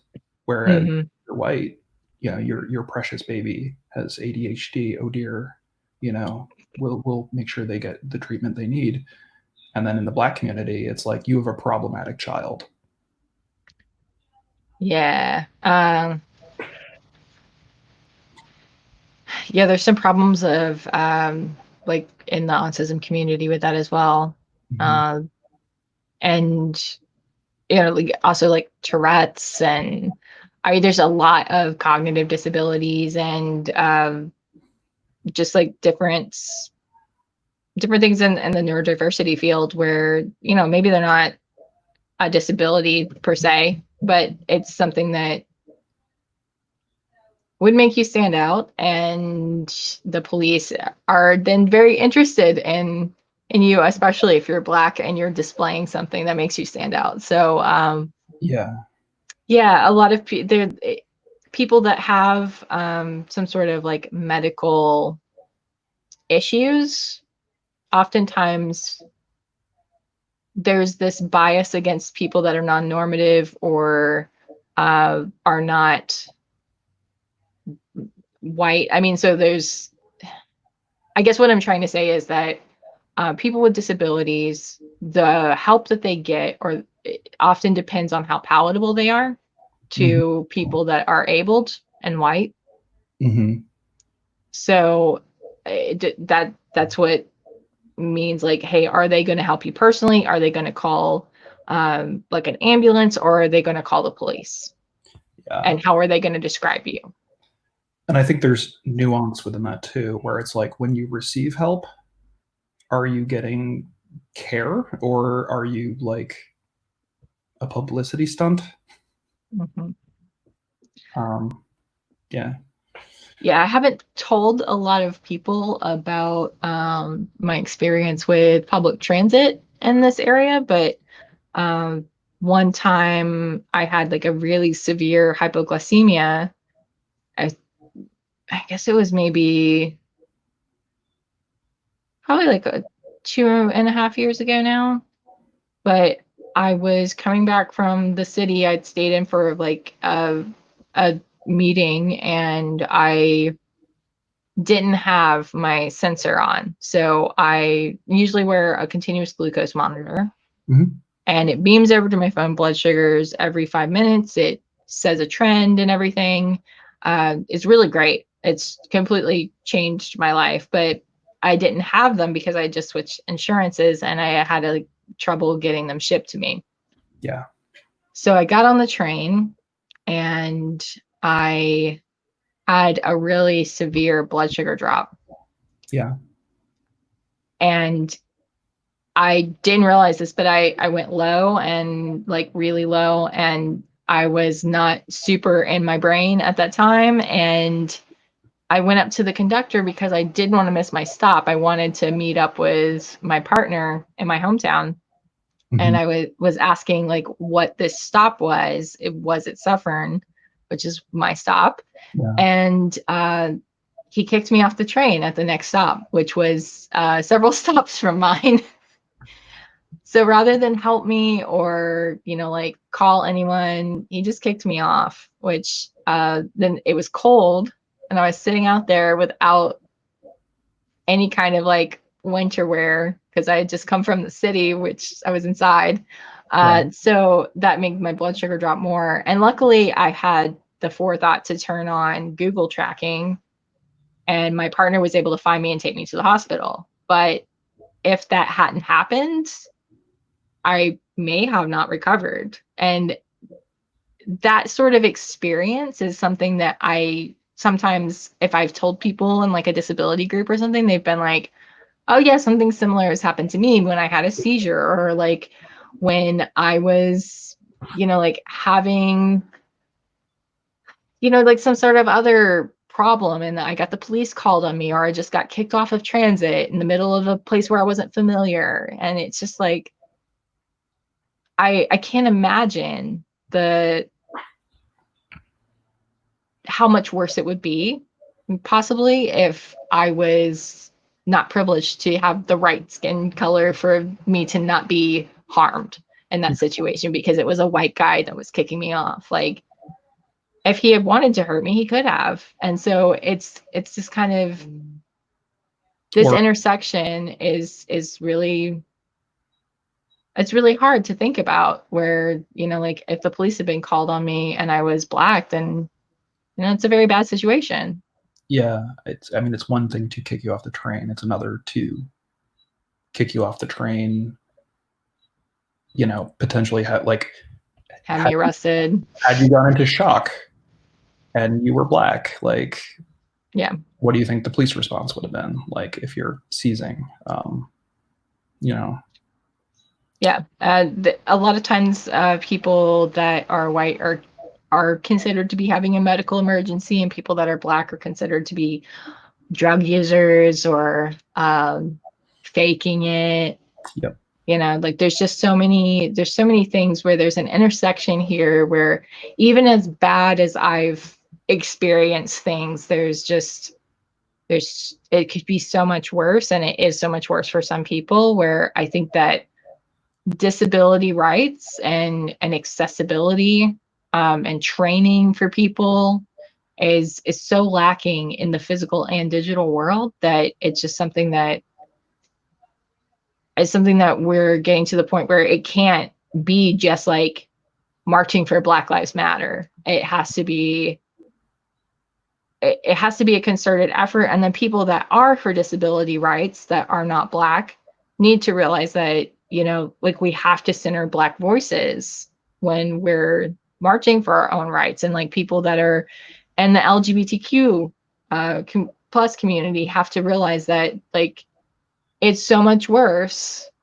when you have these other intersections to deal with. So you need to center black trans people and black disabled people and you know, like all these black voices that are in our community, because it's just Yeah.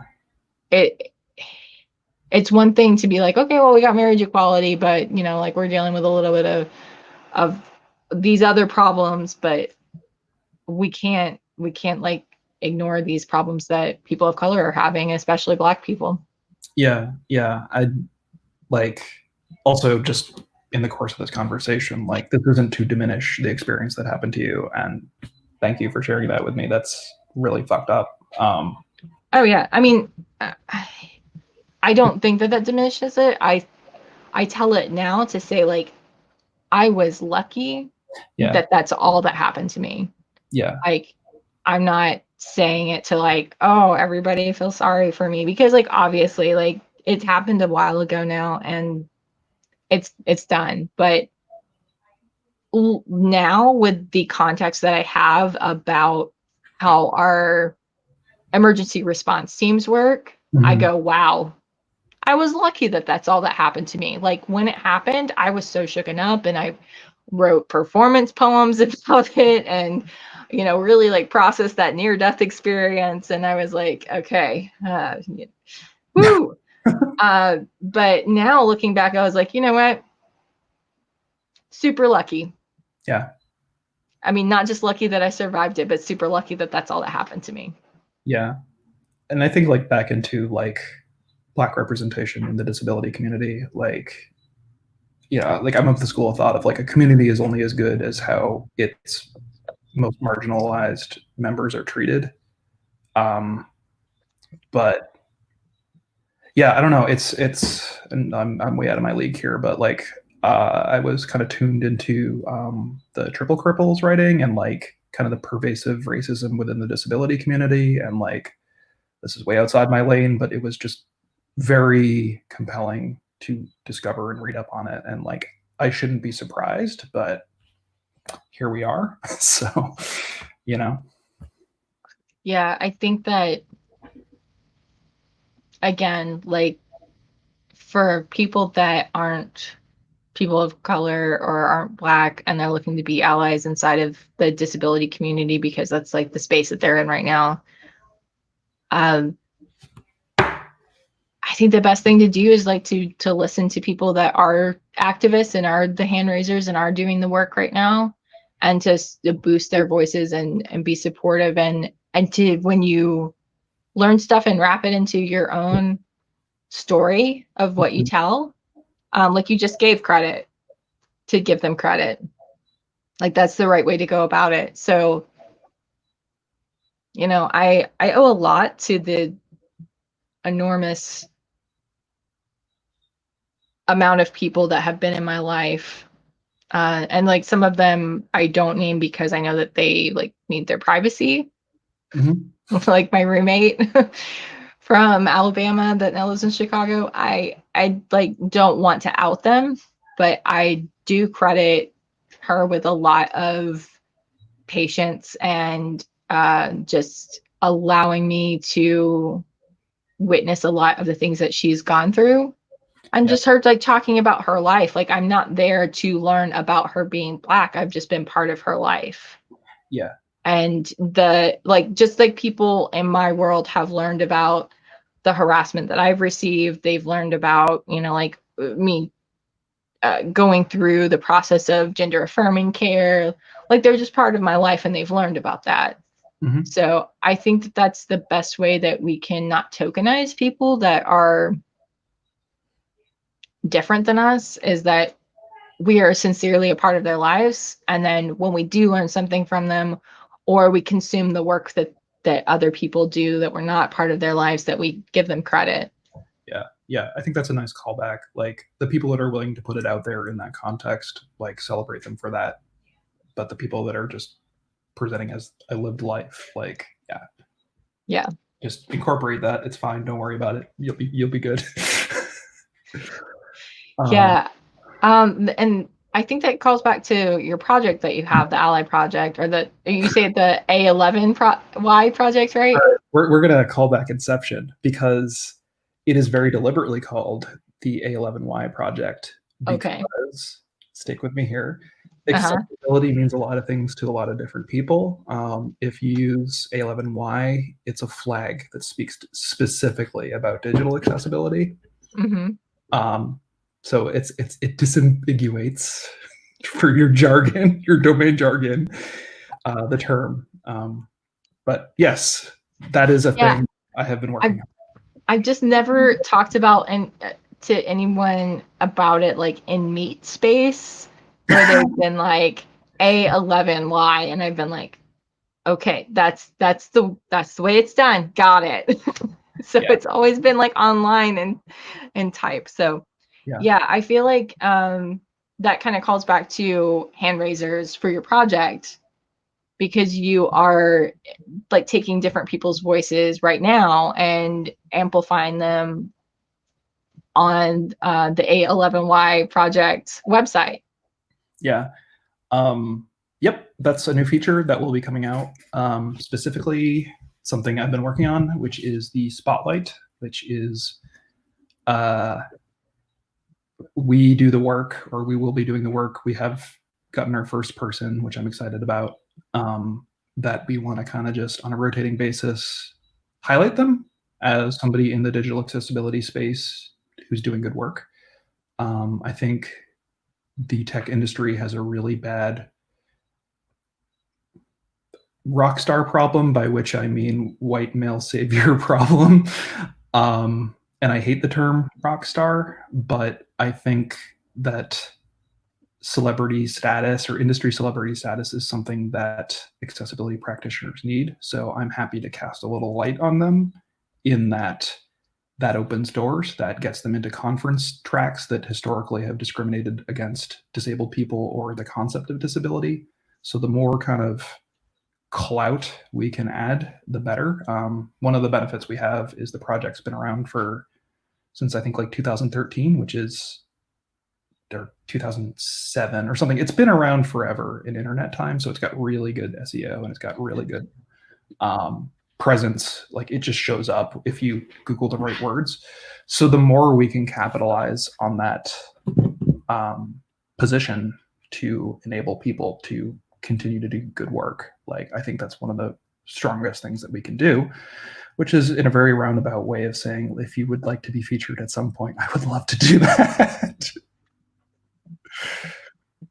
Yeah, I'm actually I'm working on a big project at work right now, but I also have some content queued up to make for accessibility as well. Nice. So yeah, I'm excited. Is this collaboration? Of course. Is this a butterfly? Yeah, I love that meme so much. It's so multi-purpose. Yeah.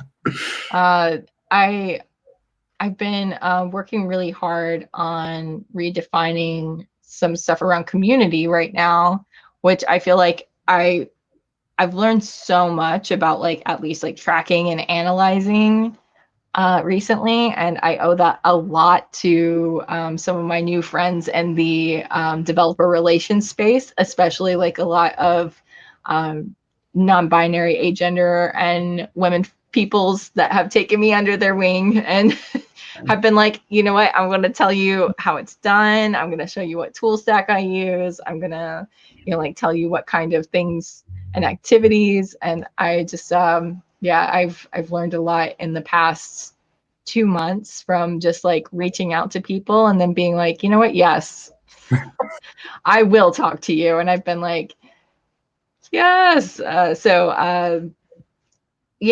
I think that it's so surprising to me that recently I feel like we can't really underestimate the value of kindness and just like giving people a little bit of our time. Mm-hmm. So that's something that I really want to continue doing, is to offer people my time as a way to give back to people that have given me theirs. Yeah. So I think that circle just, it creates a really good community for us in the accessibility and design space. Agreed. Plus one, plus a million. Yeah. Just also just, make sure you don't burn out. Like, Oh, yeah. yeah. But I think that also helps with the whole thing of like making design and tech more accessible, because uh, I mentioned I talked to somebody earlier this week who was just like really focused on problem solving, had some like previous experience that lined up with user experience, and just like didn't have a super focused plan for how to get their first UX job. Yep. And I feel like I've been there. Like, I didn't know who to talk to. I didn't know anything. And, luckily we had a connection in common that was like, hey, talk to Soren. And we set up a time to talk. We set up maybe like a 30-minute call, and we ended up, of course, talking for like an hour and a half, which I feel like is typical for me.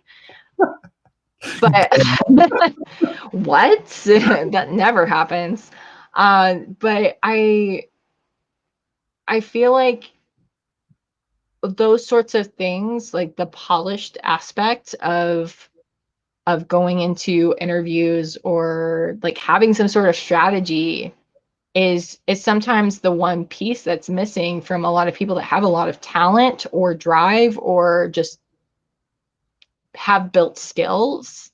Yeah. And that one piece of like knowing the space, and like that just takes time or some guidance, one or Yeah. the other. Yeah. In the before times, we used to go to Resilient Coders and talk about design's role in development. And Resilient Coders is amazing, by the way. They're Boston based, but they should be everywhere, in my opinion. But like one of the things that we kind of communicated, which is like the bulk of the talk is like design's everywhere, developers will work with designers. It's fine. Don't worry about it. Let's be friends. But like one of the things that like is, I think we've done this 3 times, has been the most beneficial is you need to design, such a wiggle word, your resume and your hiring process. It's not something that happens to you. It's something that you need to pursue with intent.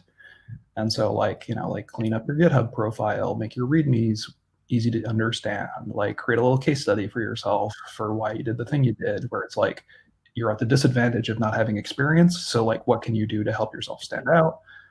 And like, that's one of those things where it's like, exactly like you're saying, like, we've been through this, we're on the other side, we're experienced. So like, what can we do to help you kind of short circuit that process and make it work for you?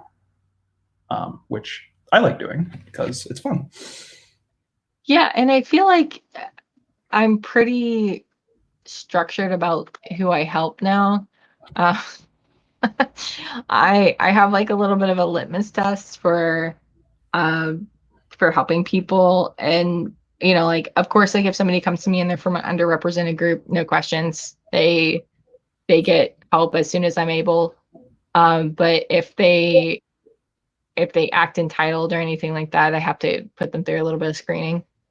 Um, one person recently almost made it through the screening, but then at the end said, I really liked some of your previous pictures on Instagram where your hair was longer. And I was like, creepy. And then they were like, it's just a compliment. And I was like, mm-hmm.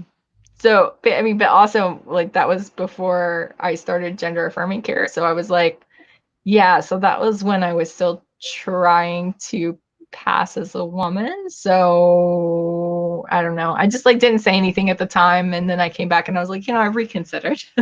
Yeah, that's this is definitely a hard boundary. So I'm going to teach you, I'm going to mentor you in the thing that you didn't ask for, which is don't be creepy to people on the internet. Also, that's just really unprofessional. So that's the advice they got from me. But yeah, I feel like a lot of people, they underestimate the good that they can do just by like extending a little bit of their reach. And even the people that do stuff like that is really creepy or whatever, I hope that maybe that interaction with me does help them in the future. Yeah. And that I think that maybe somebody that's in their 20s should know that by now, but if nobody taught them, then they definitely know now. Yeah. Now there's no excuse. But exactly, there's no excuse. And then I feel like a lot of people feel like if they share their knowledge that they are creating competition for themselves, or they're losing some of their power. Yep. And I feel like that's such a scarcity mindset. Because there's so many things that go into your worth or your skill set as a designer. And part of that is just time. Like you spend time building knowledge of a domain, and there's no way that you could download that into somebody else's brain. Yeah. Like I can't. Like there was just something the other day that happened where somebody was making some outrageous whiteboarding exercise up, and I was like, oh my gosh, I worked on a project like that was very similar. And so now I know all kinds of stuff about drones, like drones, and like I wouldn't be able to download that into somebody's brain unless they asked me specific questions about that, and then I'd be like, oh yeah, no, I do remember this, and this other thing, and ground station terminals, and just like ridiculous stuff like that. Yeah. But there's no way that I could just remember to tell someone that and like write it all down in a list. Yeah. I also think our industry has a really bad problem of treating the people in it who write, blog posts or put out information for like learning content, to treat them as resources as opposed to people. And especially for, people who are femme presenting, in that like over and over and over again, I hear like those little comments about how they're delivering on things that aren't capital C content, and then tying that into like how they look or behave. So it's like tone policing around that. And then like what's been really telling is like people, I hate to see you getting political. It's like tech isn't political. So like, where's my blog roll, like, or my RSS feed, or my technical articles? And it's like, asshole, like people having people reactions to really fucked up things, and like, may this be the worst problem you ever have. Yeah, I kind of look at that, and I made a post the other day where I was like, somebody said like that I responded to. I responded too quickly to them, and then I usually check people's bios before I respond to a post that they make on Twitter, just because so many people out there that say really really messed up stuff in their bios, and then you go, you know what, it's not worth engaging with this person because they're just gonna show up in my DMs with death threats, or they're gonna say something stupid. They're just gonna, I don't know, they're just gonna open their mouths, and it's just they're never gonna change, and it's just not worth engaging. So I went to their bio after I responded, and I went, oh no, I made a mistake here, because it just had a long list of things that I was just like, okay, I don't agree with any of this. Oh, they're from Alabama too. Okay. And then it said, I block people with pronouns in their bio. And I was like, okay. Yeah. So I made a post about it. And I was like, you know, some people put the pronouns because they're professional. And, you know, like maybe everybody and their company puts pronouns in their signatures and Slacks and their Twitter bio. Mm-hmm. And that's just like how you use Twitter professionally, is, you know, your company does that, so you do too. Yep. And then some people like me just have to do it because it's a privilege when people look at your profile picture and gender you correctly. Yep.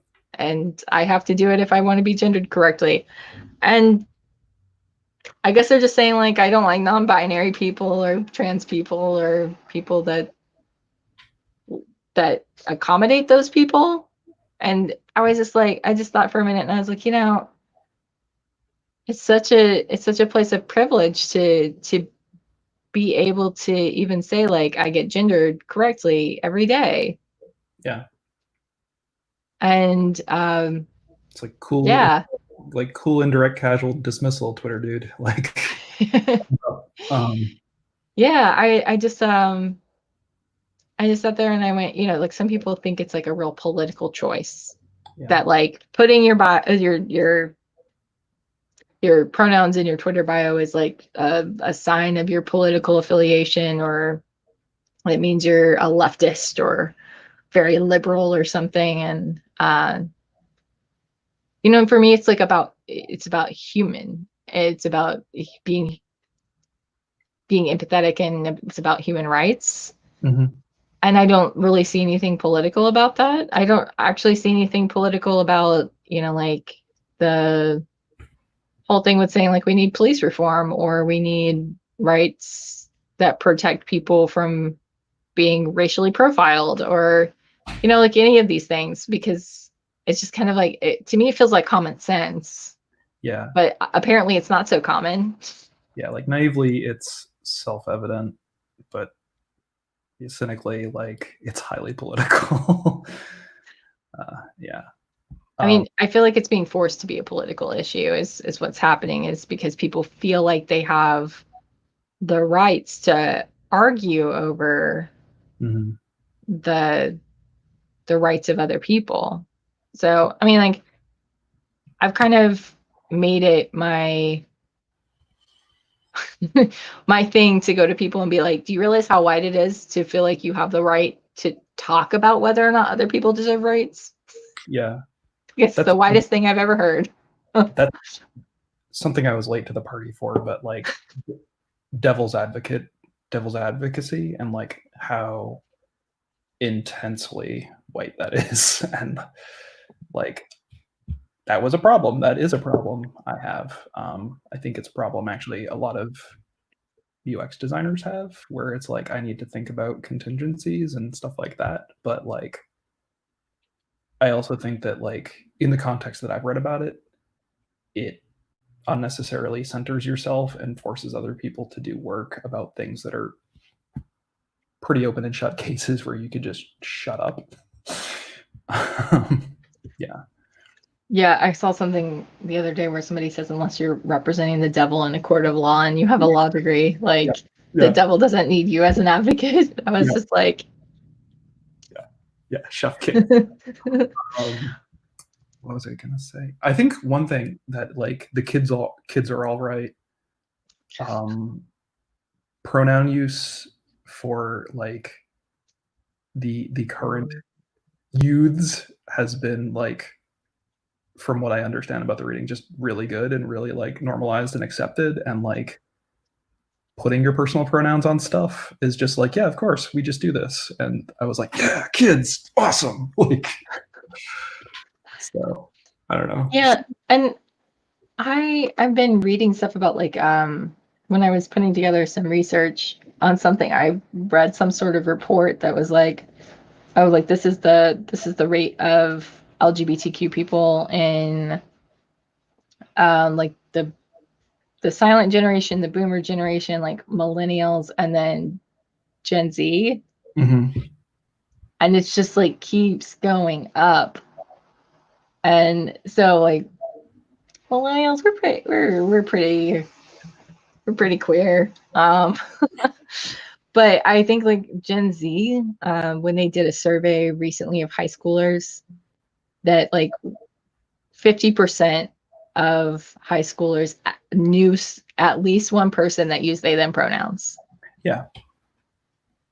And I'm just like, that's huge, because I think talking to adults in the workforce, even in like New York City, like so many people have told me that I'm the first person that has been out to them with they them pronouns. And I'm like, I mean, or they've told me I'm the first person they've met that uses they them pronouns, and I'm like, no, I'm the first person that's been out to you.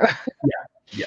But I think that, that's a really good sign, because it's means that like the next generation down from us is like really normalizing things. Mm-hmm. But there are some people that are in my generation that are just as extremist about their beliefs as Yeah. boomers and silent generation, and they're like, That's not in my good Christian Minecraft server.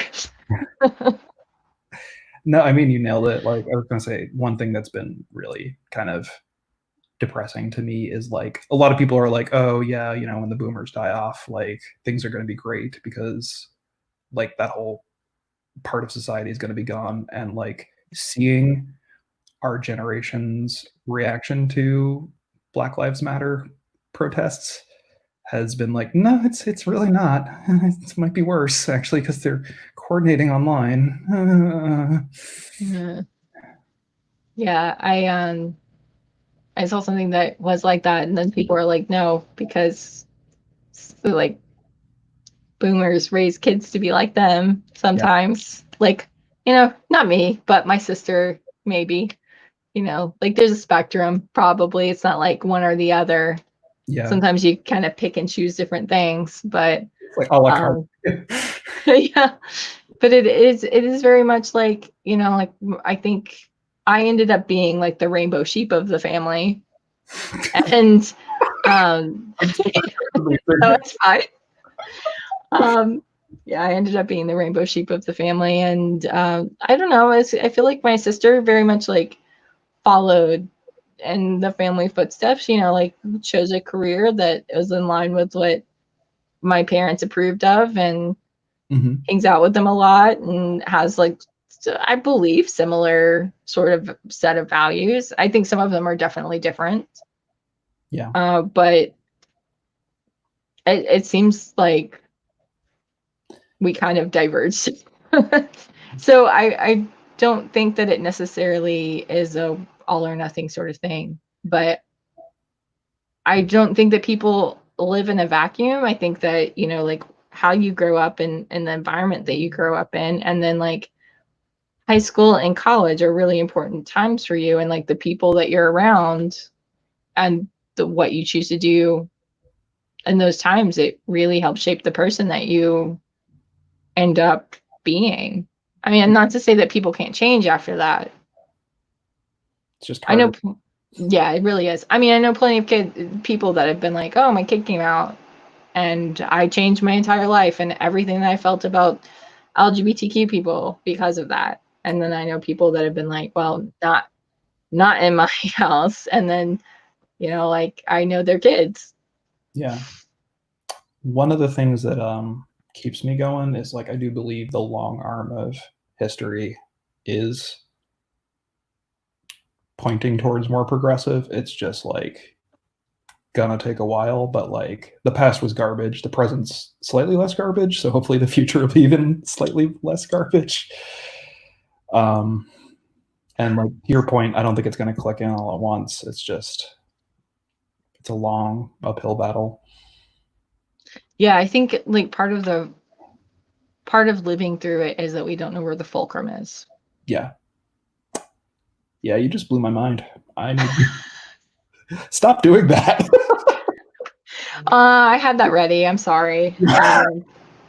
I've been thinking about it a lot lately, and that's something that I kind of have been musing on is like, like part of the hard part of living through something that's so uncertain right now is like I think it would be easy if they said, okay, we know exactly what's going to happen and Mhm. COVID's going to last 6 months. You just got to stay inside for 6 months and then you can all be free. Everyone can run around and buy groceries and go on dates and go to the beach and travel to Italy and whatever. I think that people would have a lot easier time dealing with that because it would be like it's Yeah. like the end of school, Yeah. School's out for summer. Like a little paper chain. Yeah. Yeah, but that's not the way that living through a novel event in history works. We don't know where the tipping point is. Yep. We've got to like assess things day by day. And now it looks like we have like the situation where we've got all these mini outbreaks all across the country. So we don't really know when it's going to be over. We've Yep. got like now New York is like quarantining people that come from other states. It's just,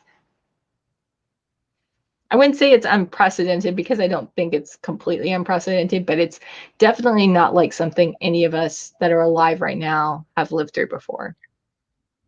I agree to both of those statements. Everyone's like, "Oh, this is uncharted territory," and I'm like, "Yeah, 1916's calling." And like, guess what? We're doing all the same things. It's scary how close it is. Like, I don't know. Yeah, like, Yeah, any people that are alive from that one probably don't remember it. yeah.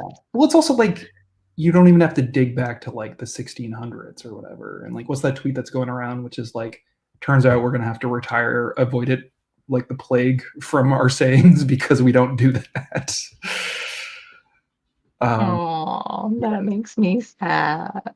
yeah, but Turns out people just are having COVID parties in Alabama and betting pools on who's going to contract it first. So yeah, the latest I've read on that is like that's not actually happening, but I don't put it past people to have tried it, a la like a chickenpox party.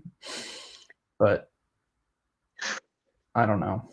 yeah, I don't know what to believe now, but uh, the it's such a mess that and people are doing things like having big barbecues and all this kind of stuff that it's just like I would believe that. Like the Onion, it's like the Onion or Real News. The Onion needs to keep up. Is where we're at. Like, The Onion's like, what do I do to make this less believable now? And just like rip some headlines and put like I don't know Godzilla in it now. But somewhere there's like a playbook where they're just like so reality. we can't just do slightly unbelievable anymore. It has to be really unbelievable. Yeah, I'm there. But yeah, I feel like we're definitely in a place where, especially for people with disabilities, it was really, really scary there, especially at the beginning of COVID. And we're starting to learn some ways to like cope with this. Mm-hmm. I think for people in the area where I'm at, New Jersey, New York, we're kind of starting to be reopen things up, but be really responsible about transmission and contact and testing. So I feel like slightly safe Yeah.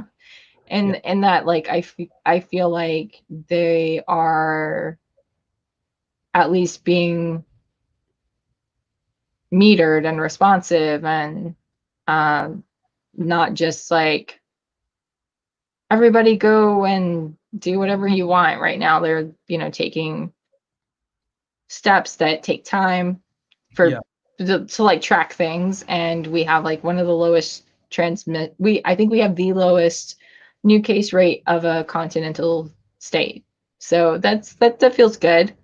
At least in New York. I don't remember what New Jersey's is, but I think that, at first, when it first hit, there was just a lot of panic. Mm-hmm.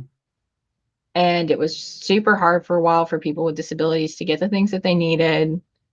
And I can't say that won't happen again, because, we're looking at, we don't know how long it's going to be before all this is over. Yeah. Another thing that I've really enjoyed from diversifying my timeline, enjoyed is not the right word, but that has become into my field of awareness that I'm very appreciative of, is, and again, it kind of speaks to this like journey of a digital accessibility practitioner, where it's like you can't separate the approach from the reason why it needs to exist, in that, like, with COVID, so many things that it's like brought screaming into the light, and one of them is like eugenics is still alive and well, and like, oh yeah, like, a lot of it was kind of pushed way down deep, dark, and low, that you'd only really hear about if you're following specific accessibility advocates. But now, like, who gets treatment? Who's making those decisions? Why is there this framework that forces, these people to have this kind of situation? Like, it's horrifying. And it's just like one of those things, like, it's like, I was raised Jewish, which is basically like, Hebrew school is nothing but like, let's talk about all the times we were trying to be ethnically cleansed. And like, so it's just like one of those things where it's like, yeah, we've never really stopped. I don't know why I thought we did. Oh wait, I do know why, because of the way you're taught about this sort of thing. And it turns out it's just this perennial problem. Yeah, I had a talk with somebody about this lately, because they said something to the effect of,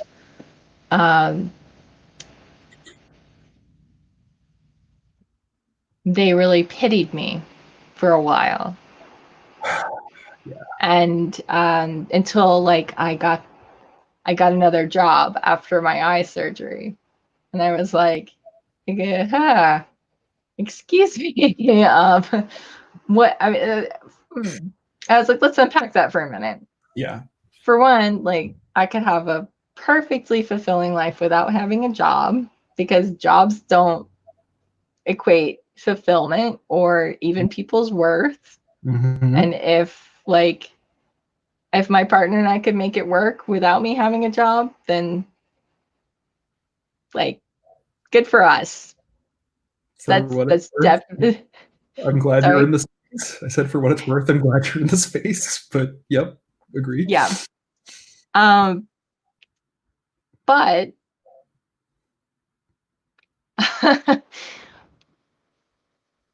like, there's just so much to be said there for like what people think of. And this was still when I was, I guess, I was still using a long cane at this point. Mm-hmm. Just because I wasn't used to the depth perception issues from just having vision in one eye. Yeah. And I hadn't had the problems with my left eye yet. And they were just like telling me how they would see people using like the long cane on their commute. And there's like two people that I would see a lot commuting back and forth. And then I'd see them like from the commute from like Secaucus in New Jersey to Penn Station. Yeah. I miss commuter friends that are like, I know you by how you look, but I have no relationship with you, so I'm going to invent a little story for you in my mind. Yeah, and it's like we never talked about like what city we were from or anything like that. It's just like we would just sometimes like help each other with doors or get the conductor to hold it. Like we would hear each other on the platform, and I would hold like get the conductor to hold the door. I'd say, you know, like someone's still coming with the cane, so like hold the door. I mean, we didn't even like know each other's names. Yeah. But yeah, we commuted at the same time. And like it was just like I don't even know what that person does. I don't know if they have a job. We were just commuting at the same time. Mm-hmm. And I was just like, dude, like would people see me at the same time and like pity me? And I was just like, it was such a moment for me then, because I was like, wow, like I wonder if like people really have that thought about people with disabilities all the time. And that thought of doctors looking at people and evaluating their quality of life Yeah. and what sort of quality of life that people have, and like looking at their chart and what medications they're on and saying like like how it could be so biased because they have pity for someone Yeah. I mean, and they're just think that and just think that their life isn't as full or good. yeah. I mean, doctors are also like, in my mind, like the ideal output of the medical model, and that's messed up. Which is not to say that doctors are bad. It's just like, again, like, you know, that the social model versus the medical model, where it's like, does a doctor need to think this way? No. Do doctors think this way? Yes. Why do doctors think this way? Because we train them to think this way. Like, yeah. And like, there's no other, I'm not going anywhere here. I just like, yeah. Yeah, it just I think that thoughts like that come from a place of not taking in diverse perspectives, because um, you know, we have this issue with thinking that something is good or bad from the perspective that we're standing from, Mhm. or that we're looking from. And there are so many other perspectives that we may have not considered. Like I don't know, there's just like for like dating and stuff, some people have this perspective of like being single versus being in a relationship. Mhm. You know, like what kind of relationship you're in. And, you know, like some people prefer to sleep in bed by themselves because they have like sleeping issues, and like, oh, well, that must say something about your relationship. So Yeah. there's just like this whole laundry list of things where people will start making judgments about your life and the goodness or badness of the decisions that you've made in it based on their own experiences. Mhm. And oh, like even just like that I chose to have eye surgery, people were like, oh, I'd never do that. And I'm just like, I mean, Really? yeah, like somebody was like, oh, what kind of eye surgery did you have? LASIK? And I was like, oh, I had like open eye surgery to repair like my retina, and they took the vitreous out, et cetera, et cetera. And they're like, oh, I can never have that done. You sure about that? Yeah, I was like, you know, like the other option is not being able to see.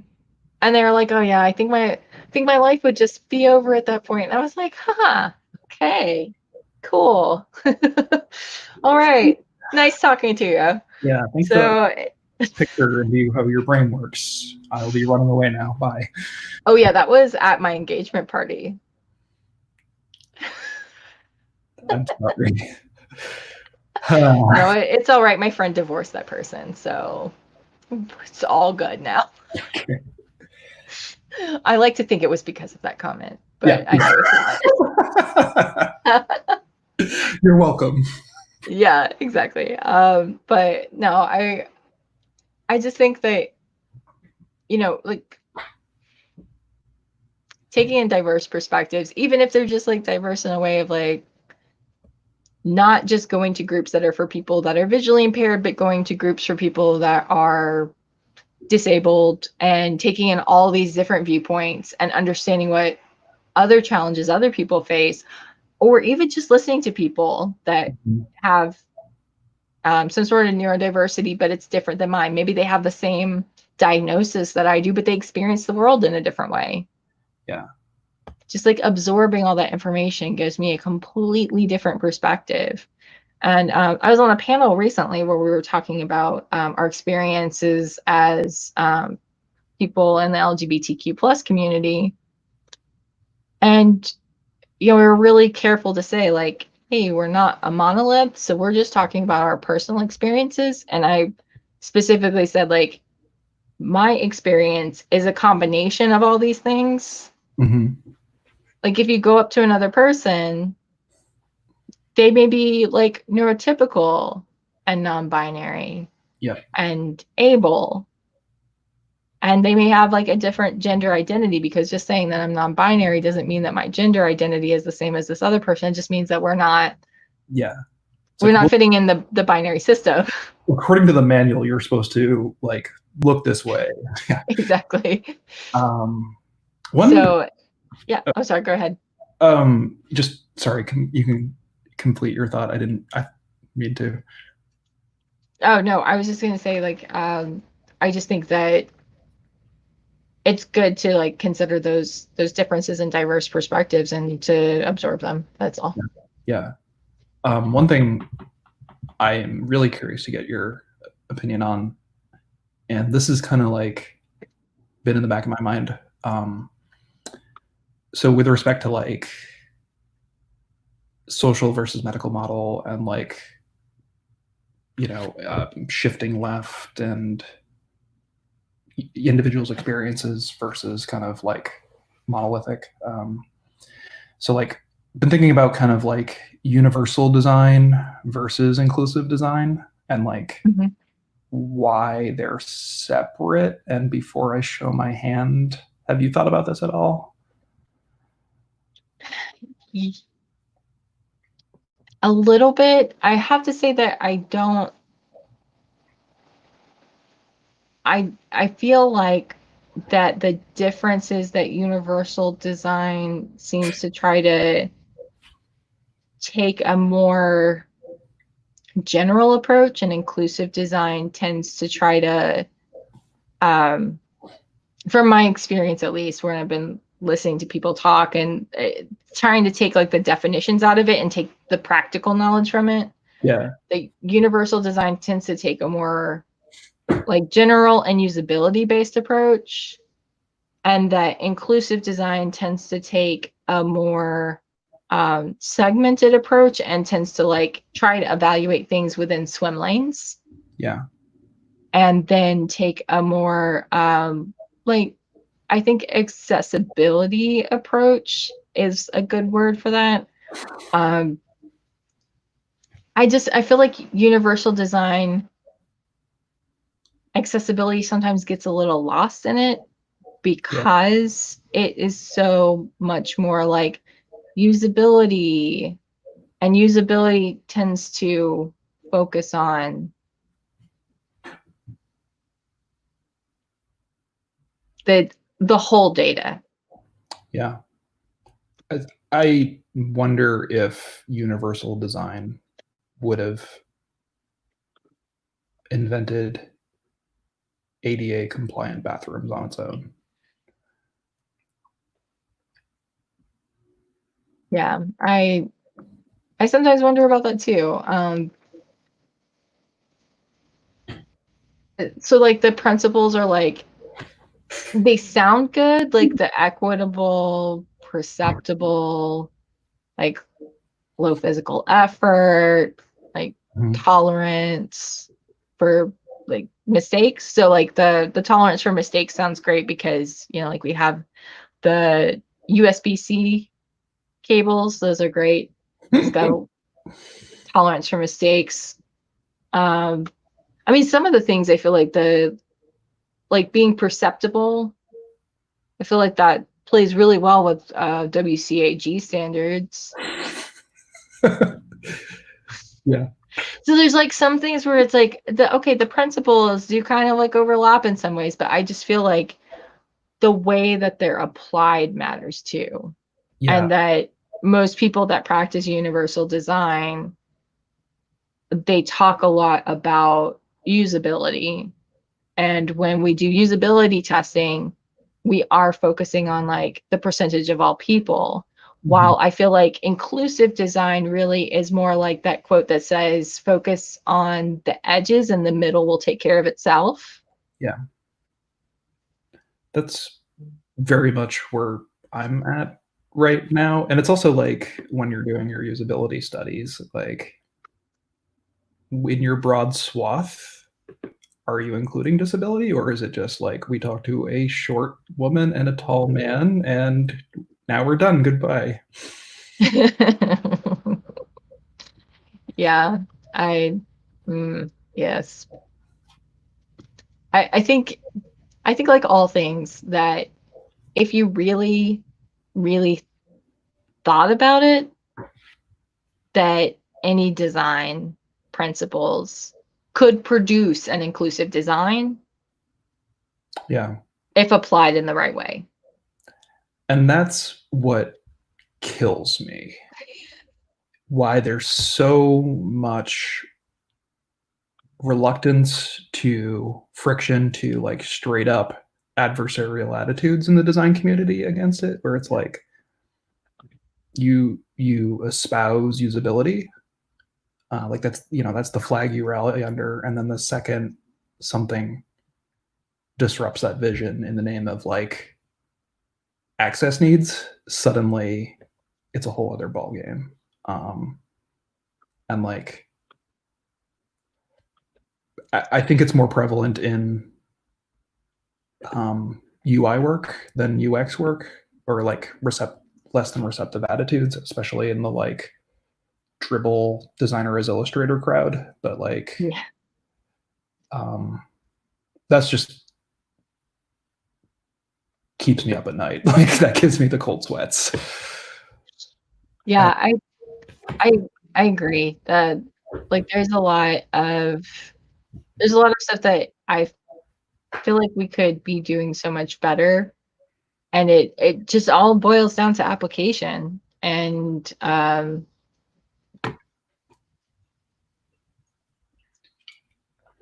that does give me the heebie-jeebies sometimes, because I'm just like, we're just so close sometimes. We're just this far off.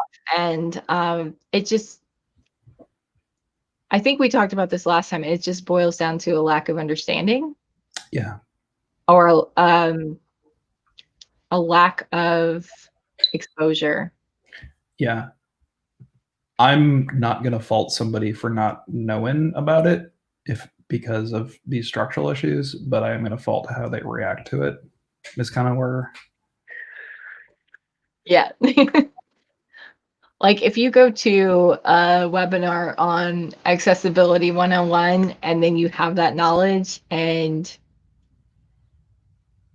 you do jack all with it. Yeah. Whew. Yeah. I don't know that I can really get with that. Now, I do recognize that there are some people that want to prioritize different inequalities. Mm-hmm. Cool with that. Like what's most important to me is making sure that we're all working together to address the inequalities that exist in tech so that we can tackle them, and as an industry start to get on top of those so that they're not inequalities in the near future. And I think that this is a good place to start, is to talk about it from an accessibility point, because we really do have like a legal sort of foothold there. Yep.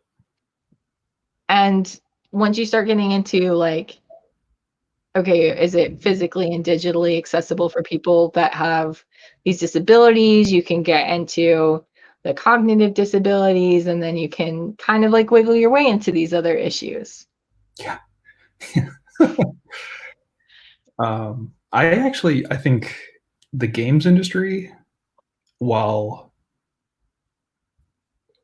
toxic as hell and intensely problematic from basically every angle, has been doing a lot better of a job championing accessibility as of late than the web industry has at all, like ever, forever. Like, and maybe that's my filter bubble, but it seems like everyone's just being like, oh yeah, we could do this. Let's totally do this. This is cool. This is a selling point now. Like, we're not ashamed about it. We're not going to hide it in a sub menu. It's like, Yeah, I'm excited because I saw this game called uh, uh, somebody that's going to be on the show next week actually. Uh, reviewed it. Steve, who's the blind gamer, yeah, he's and great. yeah, he is great. And so I've been watching his channel, and he reviewed The Last of Us Part Two, Mhm. and I'm really excited about that game. But then somebody at work that I was talking about accessibility with was like, "Hey, so you might want to check out some like see if some people that are trans have played it, because I think one of the character that the trans character gets dead named a couple of times, and I don't really know what that was about." And so I'm going to check into that first, because I don't. Yeah. It's kind of one of those intersection things where I'm like, I do want to play it, but I don't really want to walk into that situation. What's my role here? Exactly. Yeah, Yeah. it's one of those things where it's like, I really would like to explore the accessibility of that, but at the same time, like, it's just like there's some shows that I don't really want to watch, because I'm like, wow, did they just like pull stuff from my real life and just like stick it to a laugh track in a comedy show? Yep. I don't really need to watch this show. I've already seen it. I will also say, like, if you haven't heard of the plot, it's a very like the point is to feel bad, and um, so like maybe not the best movie for the or the best game to play for the end of the world. Like, Ooh. Yeah. I mean, it's called The Last of Us, and I saw the trailer of it, which it looked like there was kind of like some very Walking Dead kind of looking yeah, deal going on. So I was like, the apocalypse. Yeah, I don't know, we're living through the boring dystopia right now, I feel like. yeah. If you haven't read it, Laurie Penny wrote an amazing article on exactly that, which is just like, it turns out the apocalypse is here, and it's not about rugged men with guns, like, creating the new frontier of survivorship. It's all about like people forming communities and baking bread and sharing them, like, and knitting and chef kiss. Like, Okay, I'll, you I'll said Lori Penny? yeah, I'll see if I can dig it up and DM it to you after this. But Or I was just like, yeah, yep. You tied into something that I was feeling subconsciously and have articulated it perfectly. yeah, I just saw something at the beginning of the pandemic that was like people think like queer people are like this bad stereotype, but really like your neighborhood queer is like, hi, I knitted like 5 masks and I'm putting them out by my mailbox if anybody wants them. Yeah, Yeah, and I'm just like, yeah, that's entirely yeah, what's going on. Is like all the like people in my queer circle are like, I'm making cloth mask and I bake some bread and I'm doing some art projects, and yeah. like, can I deliver some groceries to you? And I'm just like, Who has pipe cleaners for the masks I'm making? Like, yes. yeah, Yeah, that's I find that the disability community is very much on the same track, but there's a lot of overlap there.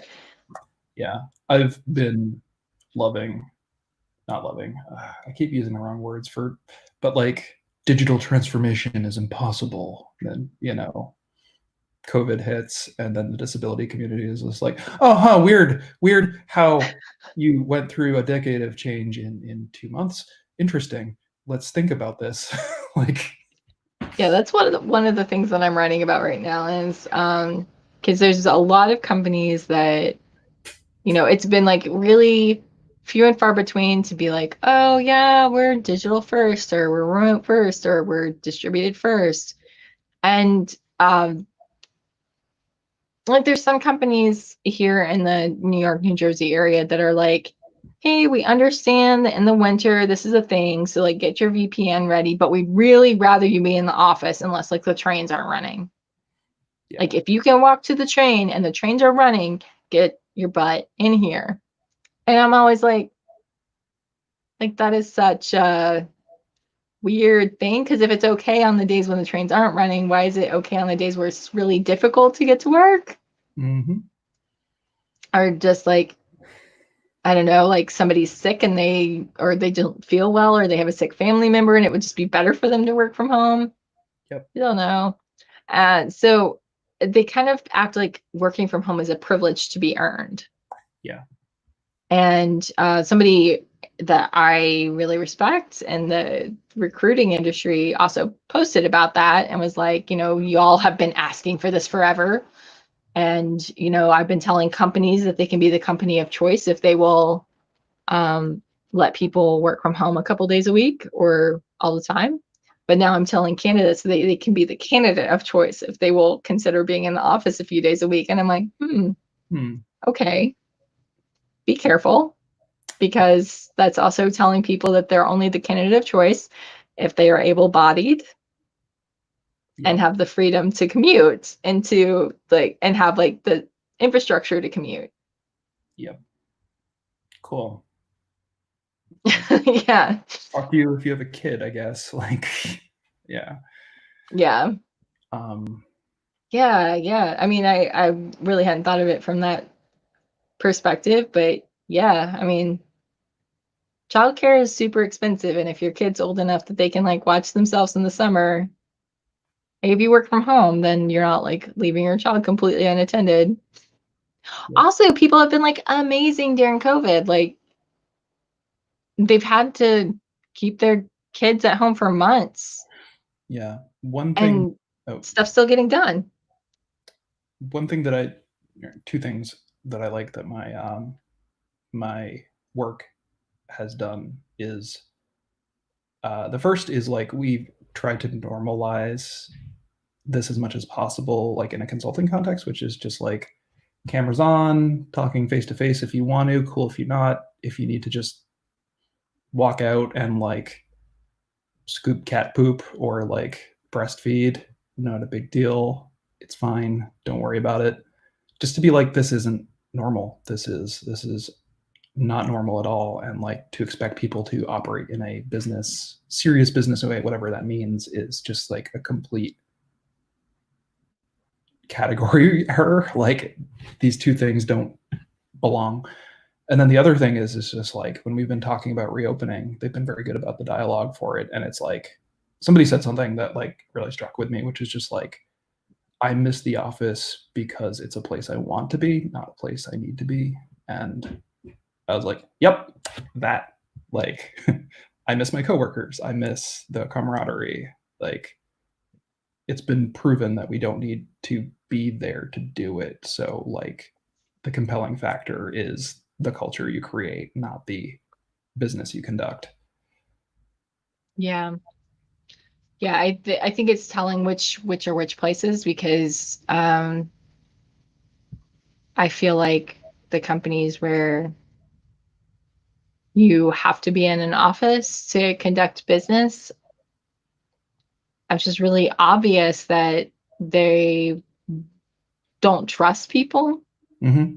And so they want to like see that you're there and sitting at a desk and that you're working in some sort of way. not that you really even talk to anybody when you're there. There's been places that I've worked that I have gone in and I've not spoken to anyone in my department that entire day. And I just like text a friend that's in like a different building or a different department. I'm like, hey, do you want to go get a coffee or lunch or something? And that's the only person I talk to the entire day. Yeah. And like, not that I really super mind that because I get a lot of heads down time in that kind of situation. But like, are the only meetings that I have are with people that are like sitting in Menlo Park or Chicago or the Jersey office. And so I'm like on WebEx with them, which, yeah, gotta love WebEx.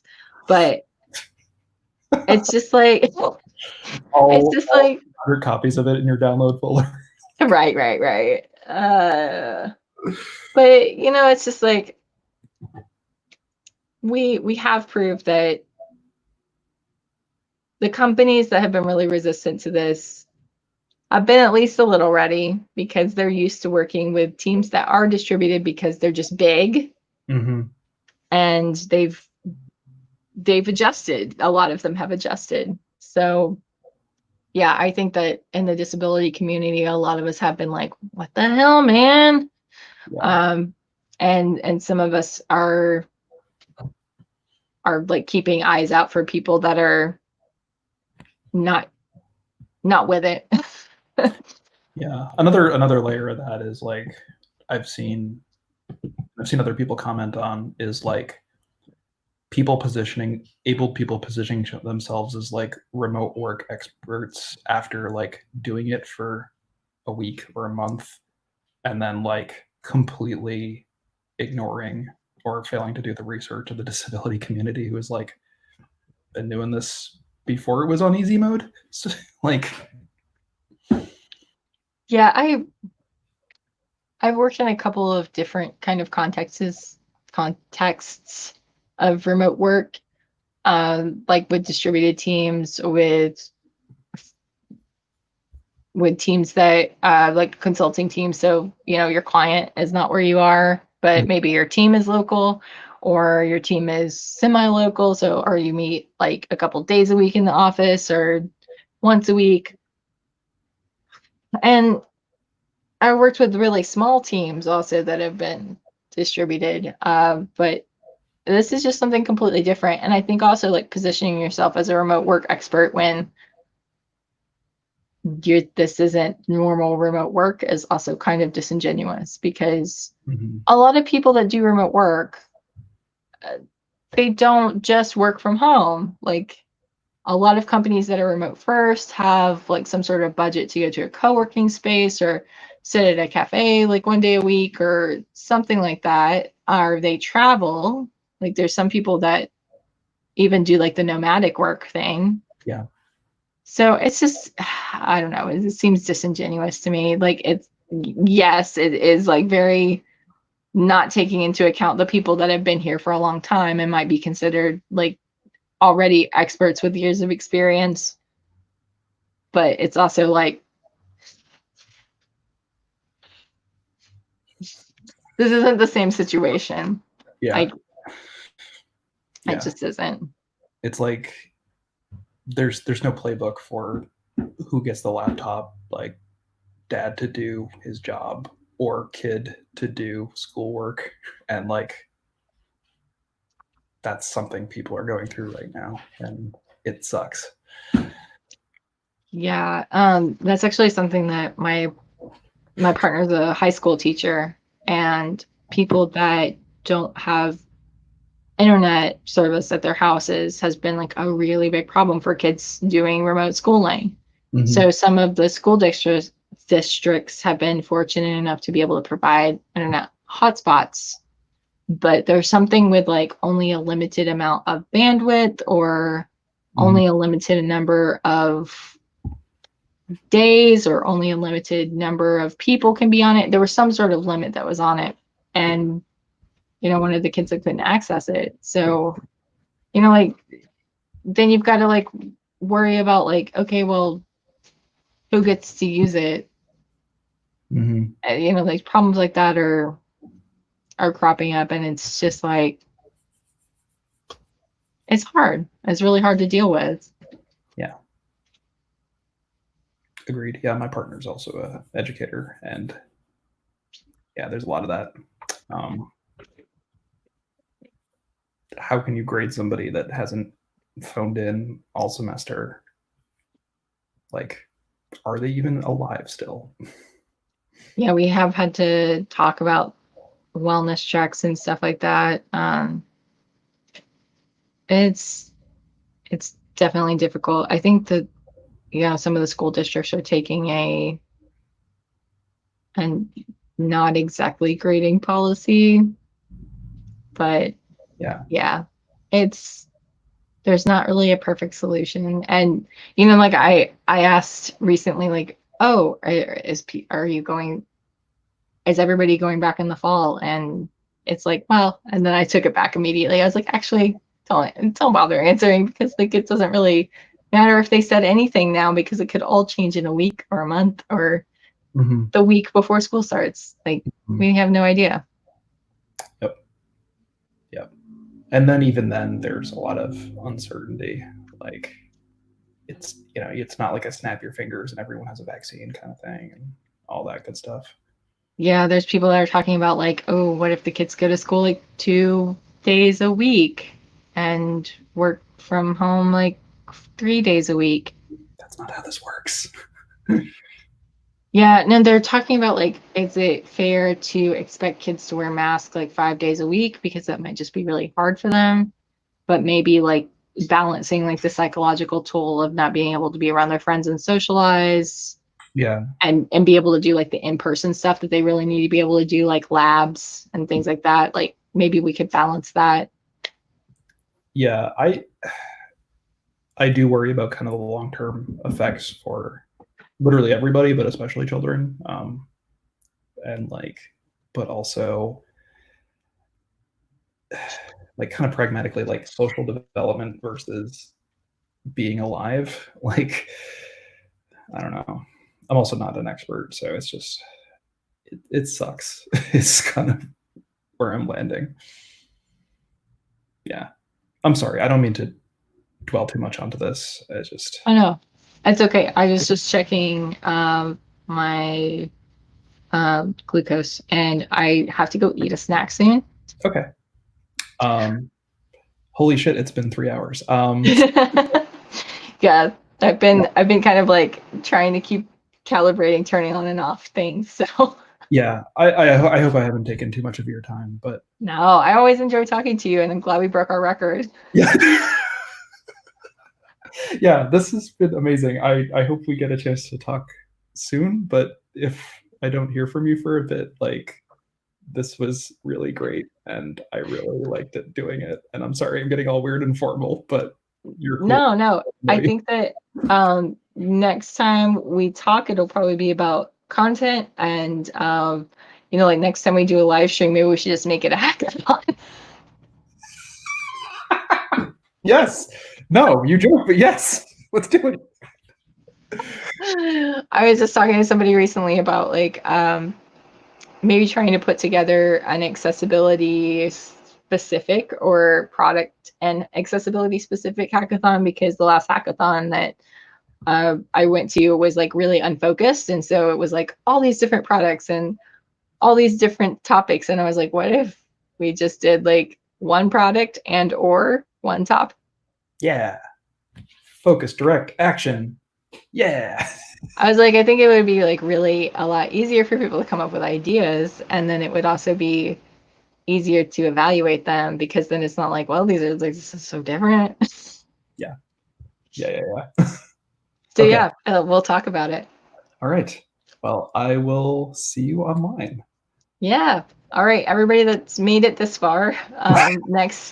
Next week we will have Can I Play This? A group of people with disabilities who are evaluating video games, and our friend who evaluates video games for blind people, Steve, is going to be on that panel. So tune in. I think it'll be 4 or 5 people that are joining me. So it should be a riot. Not literally. It should be riotous fun, is what I'm saying. All right. See you later, Eric, and see everybody else online too. Bye-bye.